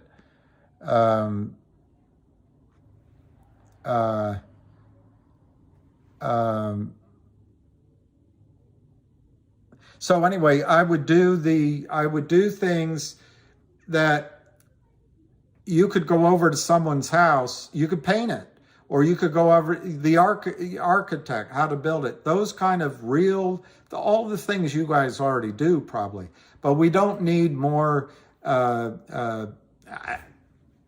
popular now, gender studies and art history studies and literature study. I mean, there's a role for some of it, but in the world that's coming, the next 10, 20, 30 years, it's going to be much more challenging.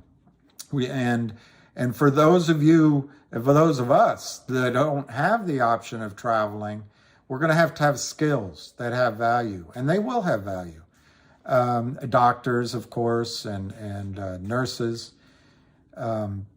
It's just that we won't need more overpaid wankers. We won't. We don't need, when I got in this business at Wall Street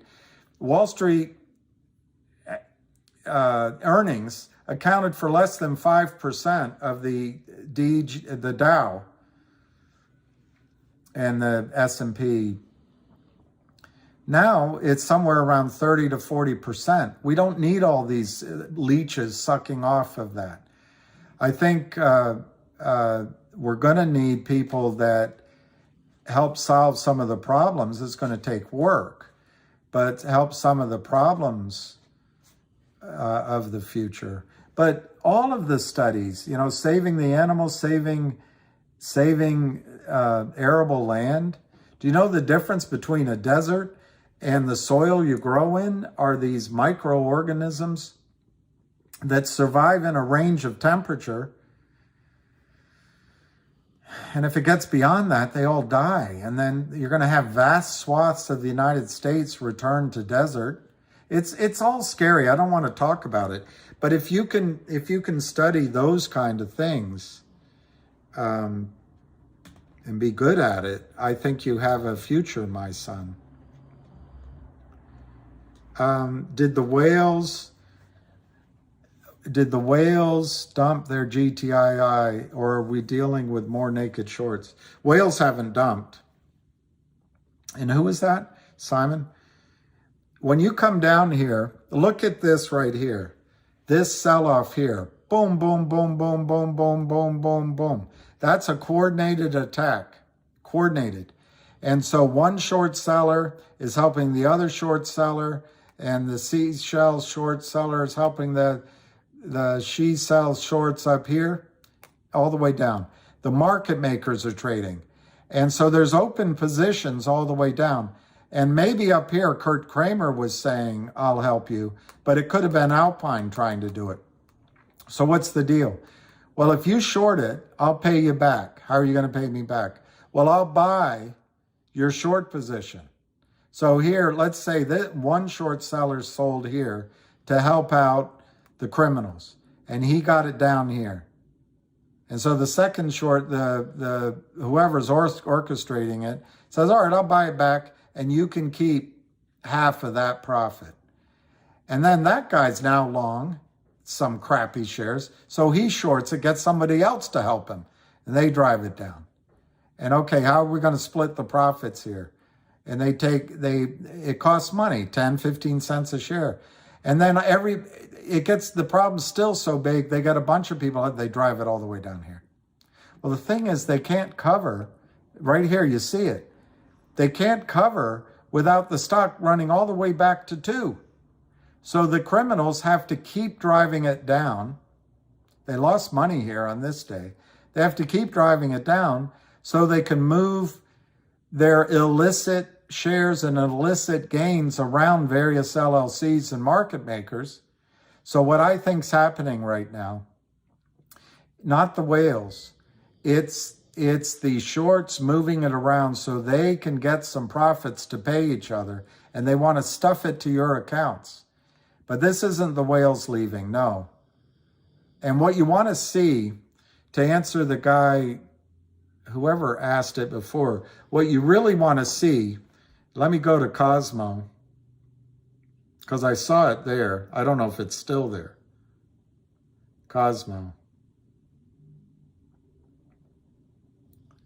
It's not really still there in Cosmo, but what you want to see, it might be, what you want to see in GTI is some sort of capitulation, and then it pops right back up and it starts making new highs. And that's kind of what I see in Cosmo. Let me see if it's in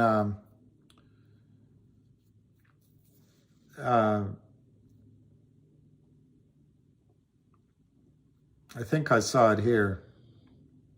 Yeah, it's here. This is LGIQ, logic. I see it here. They drove the stock down, and this isn't per se naked shorting. I think this is this one group trying to get rid of the slug of stock they had, and they drive it down, and there's still a little bit of overhang. It goes sideways, they do another sell-off. But then look, the rally, it rallies up, it comes up, they hit it hard. See this day, they hit it hard? Well, during that day and the next day, there's sort of capitulation, and it rallies, starts making new highs. And then the next day it confirms it. And now we're over the trading average. That's what you want to see happen in GTII. It is happening in logic. It's one of the reasons I think LGIQ is headed first here at 50 cents. And then if you expand it to 1 year, I think the next place logic will go is right here, 80 cents. But I think this is the resistance. The resistance is this line, it's a downturning trend. So when it breaks through, it'll bounce down and then it'll go. Ultimately, I think logic is going to try to get in this fat area of trading. I don't even know what the price is as I go over. This 140, 160 in the short run. And I think that could happen very quickly because it's starting to break out. It's starting to break out. That's my technical analysis. If you go back 2 years and you get a little bit of a longer window, after logic gets through this stuff, it's going to try to get up here, and I think it'll break through. And if you go across, this is an algorithmic chart, and if you go across that chart, that's in the $7 or $8 range, $7 or $8. So anyway, this long winter of discontent is coming to an end. You get a spike upward, down, rally, and then one last try to drive it down. And it's got the strength. It's breaking the moving averages. And I think the first place is in here, the second place is in here, and that's basic. This place is $2 to $3, and this right here is $5, and then the $8. Anyway, and they have news that can support it, and maybe that's why the stock's going up. So to answer GTII, I think you need to see some of that action. And it could happen over the next little bit, but it's not happening yet. See, it's not happening yet. But anyway, it could happen in the next 2 or 3 days with news. I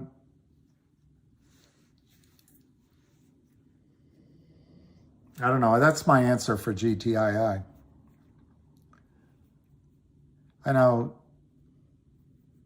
the politics has a lot doing with it. And just so everyone knows here, when I talk politics, when I was younger, I would get all upset with Republicans. I'd talk everywhere. Now I just try to talk from the standpoint that we're all Americans. We all have the same desires and goals, better life for our children, and keeping our basic freedoms. So I try to see the positives in both sides. And I have great hope that we're going to come back to being the great ideal that is what the rest of the world sees us as, or used to see us as. All right, it's 142. What I'm going to do is my stock position look like a crime scene. I know. I'm sick of what they can do. It's fraud going on in the market. And remember that when you judge Lou, by the way. It's fraud going on in the market.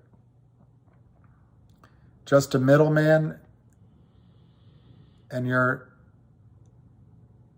basically on your own. I don't know exactly what it means. I'm looking for Chase. Chase told me, there it is, Chase. Chase told me they are not liable for my shares going forward. Okay, Rich. Let me see what that means. FINRA made their ruling that effective tonight or tomorrow night. Yeah, I think, Rich, that's true. They would not be, well, I'm not so sure. I think they're covering, they have liability. they may not have the responsibility to custodial your shares anymore, or not to handle the distribution of the private shares.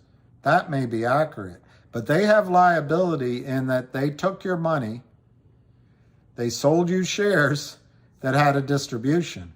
And so they're not off the hook on the liability if that's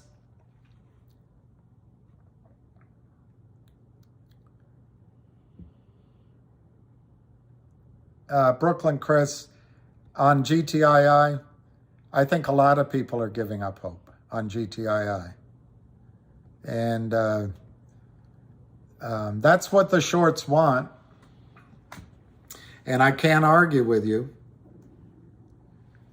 And it makes me really mad. But I think, Lou was talking about a short squeeze and it was going to go to 100. But ultimately, what he did and suggested to you was a trade. And I think Lou saw something. And maybe we couldn't have all gotten out at the same time. But if you go, I'm going to do 2 years on GTII. And I'm going to show 2 years to you. This way. Look how strong this right here is over all those years. That, I think, is the mean. Reversion to the mean. I think that's the mean. So we were high, high, high, high, but this is the mean. We were low here. We're low now here.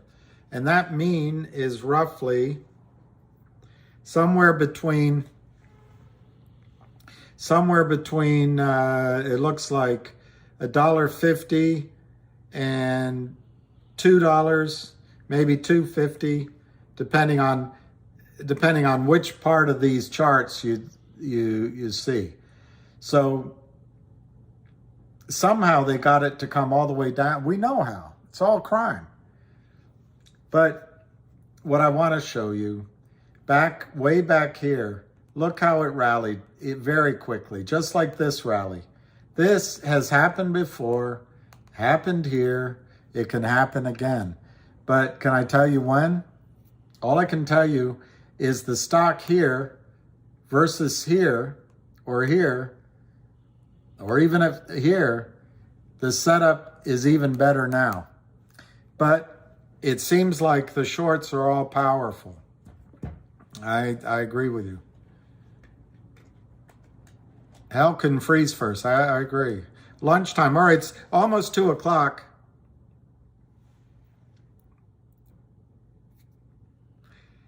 Brooklyn Chris, if I could give you the best way of protecting yourself now and creating wealth, I think these stocks have a chance to have these explosive moves, but I had hoped they would have the move first. I think, for example, Logic gives you a chance to make 8 to 10 to 12 times on your money in a very normal stock based on news and pretty soon.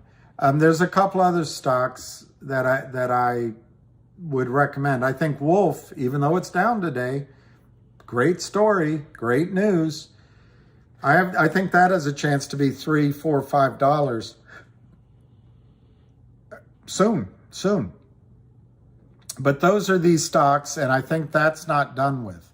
But getting away from that, what you're seeing is liquidity issues around the street and everywhere. Now, one of the highest manipulated market in the world is silver. Second highest is either gold or oil, and the third is either gold or oil.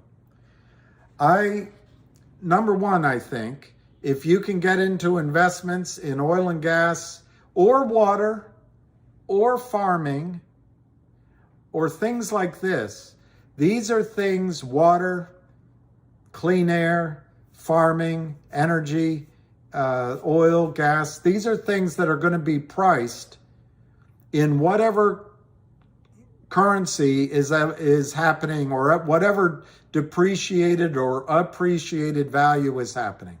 So I think those kind of real investments, also commodities. Remember, we're likely to go to war, but even with a declining population worldwide, which is what's projected in 10 or 20 years, things like copper and zinc and lithium, these things are going to be in demand. So I think we're going to come back from a time where cheap money made high-tech stocks soar and made maybe some of the short selling speculation soar. I think we're going to come back to real assets. So I think my number one or two or three things to do right now, I would still try to stay in GTII. I'm not telling you to. I won't begrudge if you get out. But I think there's 2 or 3 or 4 or 5 or 6 of these smaller price stocks that can still have a run. But if there's profits in those, I would recommend looking at energy very strongly, looking, if you can buy a farmland, if you can just buy something that has an apple tree on it, things like that I would look at. There will be blood in the streets in real estate and apartment houses and hotels. And I think in the future you can look at buying things like that. But just make sure that you are stable where you want to live.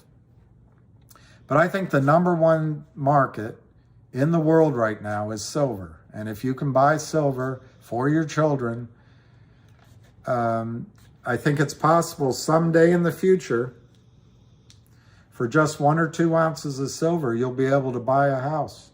So I would say gold. I would say any of the precious metals, and you can do the miners. I think oil is going to go to $500, $600 a barrel.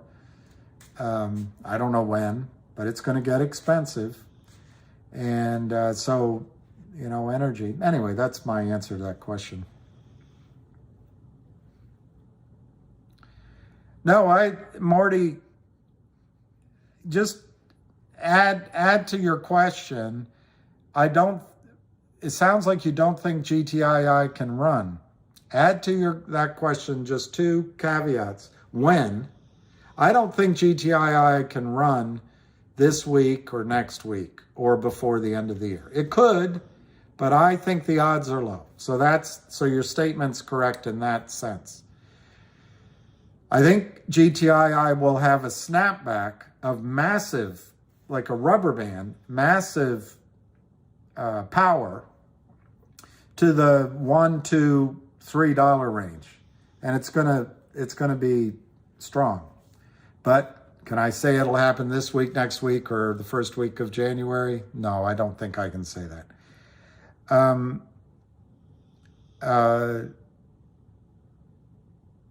The other thing you have to put on the end of your sentence is if FINRA still follows the rules. And where I come down on that, I think FINRA is going to follow the rules. I think the pressure is going to be so high, they're going to follow the rules. But you're seeing what they can do. Remember, they're not supposed to be able to stop trading in the over-the-counter market. What did FINRA do on Friday? What are they doing today? So with those two, when, and I believe FINRA will still have to follow the rules. Yes, I think GTII can squeeze.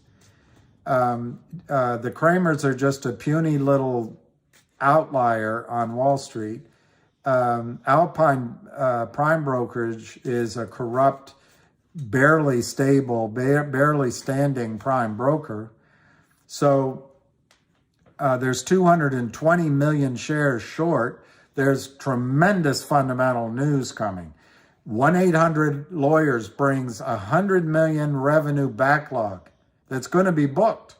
And within that backlog, there's 35 million in income. It's going to be booked. They have $3 million in cash. They don't need to go do a toxic financing again. They have Wes Christensen fighting for them. They have ShareIntel going in and finding out what fraud was done. I believe, still alive is the Trento mines in Chile. I believe that's still alive. We'll see. But that's a lithium mine that they're going to have 40% of, valued as what I remember at $350 million. $350 million. That's a potential fundamental news that can come into GTII. You've got Jeremy Frommer working for his own company, but it's the same investors who were in CRTD, GTII, and FNGR. But can I tell you that I feel great about GTII at the moment? I feel sick to my stomach. Look at the damage they did in basically a week. They took a stock that was strong and destroyed it. So do I feel great? No, I don't feel great. But my brain tells me that this can snap back to 179 in a heartbeat and back to 340 in a couple beats of the heart. It won't be straight. Well, it could be straight up in a couple of days, but then there'll be a pullback. But would I sell here? Not if I didn't have to. No. This is the maximum emotional point to sell. It's the maximum sense of hopelessness. It's the maximum FUD. But this is all these scallywags have in their arsenal. Coordinated attack to short. Well, the net effect, they're short more shares. I don't think it's necessarily all with the Kramers, but the naked short here is probably 220, 225 now, maybe more. It all has to be covered. So no, it may look like I don't feel like it's going to squeeze because frankly, right now it's a check to the gut. Bravo, Kurt Kramer. You win round 5.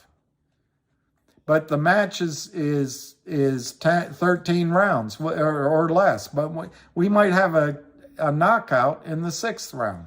And I think Kurt Kramer is going to be knocked out. And there's nobody on Wall Street that would take this trade.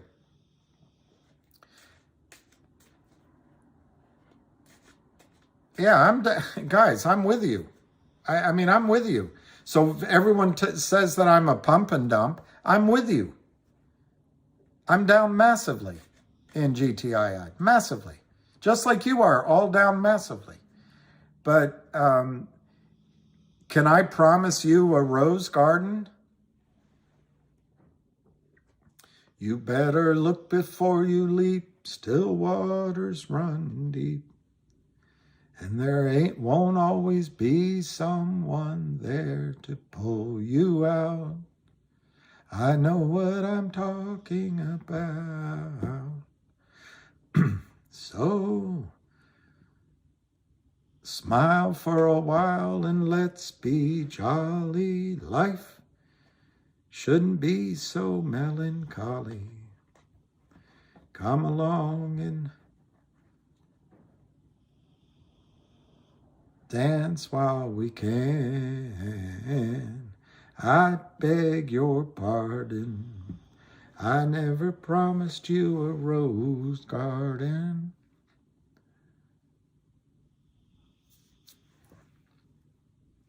I can't turn it over. But look at that chart.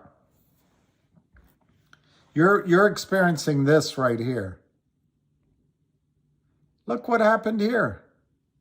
Now, the one commonality is right about here, Lou recommended it. Right about here, Lou recommended getting out of it. So that is a commonality. It's just a fact.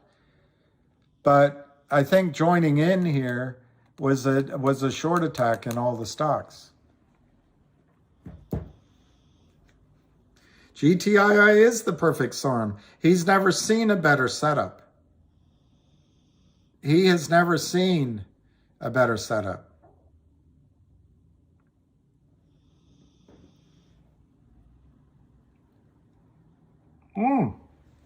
David Smith, that's interesting. You're down about the same amount with double the shares. So you can sell your original half and let the... It's a horrible lesson, DDEEF, but there's 3 reasons to invest in this case. 1 is a long-term investment. 2 is to trade. 3 is to buy in for the short squeeze. I was in the latter category. And the question is, are we still in it for a short squeeze? I think it's an open question now with what FINRA did. We won't know the answer to that until they update us today, tomorrow, and over the next weeks. We won't know.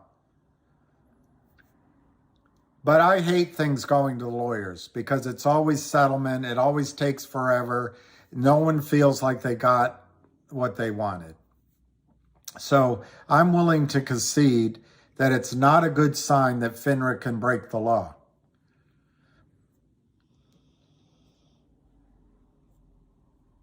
But trading, and maybe Lou came in this to trade, and he thought, well, okay, it'll run up and I'm going to trade, look for something else. And, maybe he got out or maybe he stayed in. I don't know. All I can tell you is, and I was wrong, but on this chart, on this chart, there's a pennant. And I told you before, the pennant can either go up or down. Well, guess what? I didn't act. Why? There's support here. There's news coming. And here's the pennant. It breaks down and down and down and down. And the thing is, you're judging your investment, and I'm not mad at you. I'm just so frustrated at the shorts. You're judging your investment acumen and the idea and the premise, all based on the price that these criminals are able to drive the stock down with counterfeit shares. Failure to deliver shares with money they don't have. They don't need to have money to buy those shares. They just print them. I mean, it's disgusting. It is disgusting. Anyway. Yes, they will string it out till the new year. My sphincter is a tingle with I can see the sarcasm. Spiny, thank you. It's funny if we weren't all upset. I think it's 2:00. They didn't start trading, so they're not going to start trading now. So clearly, and they didn't call you. Let me check my account and see if I got an email. So the gray market can continue, but they didn't call me. All right, let me just see if there's any alerts.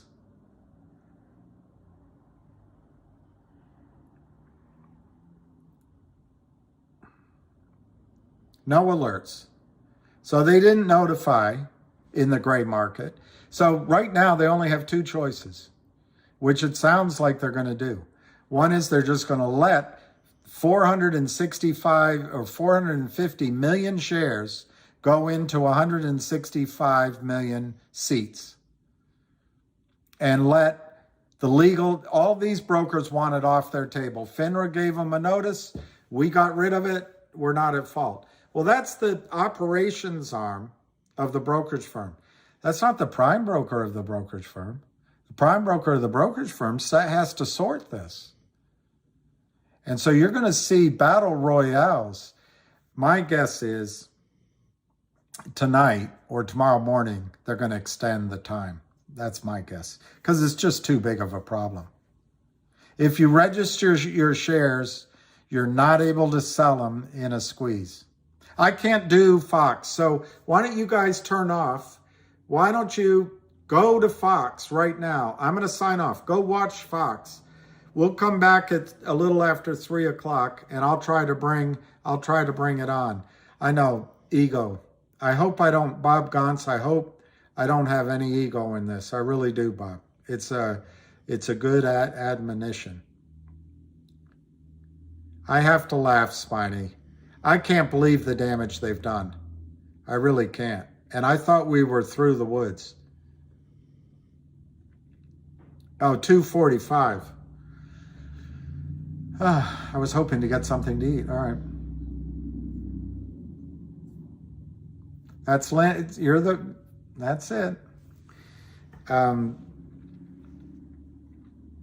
That's it. And I think it's worth a good little bit of changing the mood.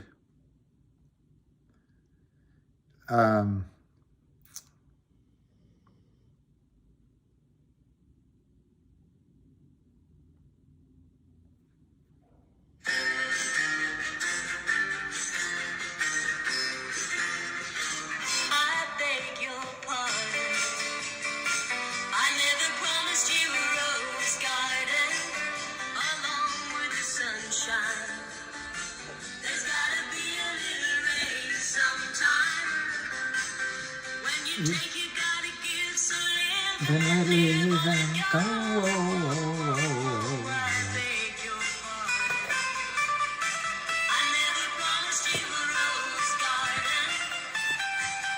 I could promise you things like big diamond rings, but you don't find roses growing on stalks of clover. You better think. So you better think it over. You gotta look before. When it's sweet talking, you could make it come true. I would give you the world right now on a silver platter. But what would it matter? So smile For a while. let's be Guys, be fine. Long for the times while we can. I beg your pardon. I never promised you a rose garden along with the sunshine. There's gotta be a little rain sometime. All right, I better end it, and they'll give me a penalty if it goes on the whole time. Brooklyn Chris, we see a total loss or a small profit paid out in 2 years. I don't see a total loss in MMTLP. I don't see that happening. But, all right, so my battery's down to 5%. So what I'm going to do, it's 2 o'clock. Let me just go get something to eat, and I'll come back on at 3. I'm going to come back on 3. So, no, I think go to Fox Business. I can't get it, so go to it. We all have to vent. What else do we have? All right, see you after lunch, okay? See you after lunch.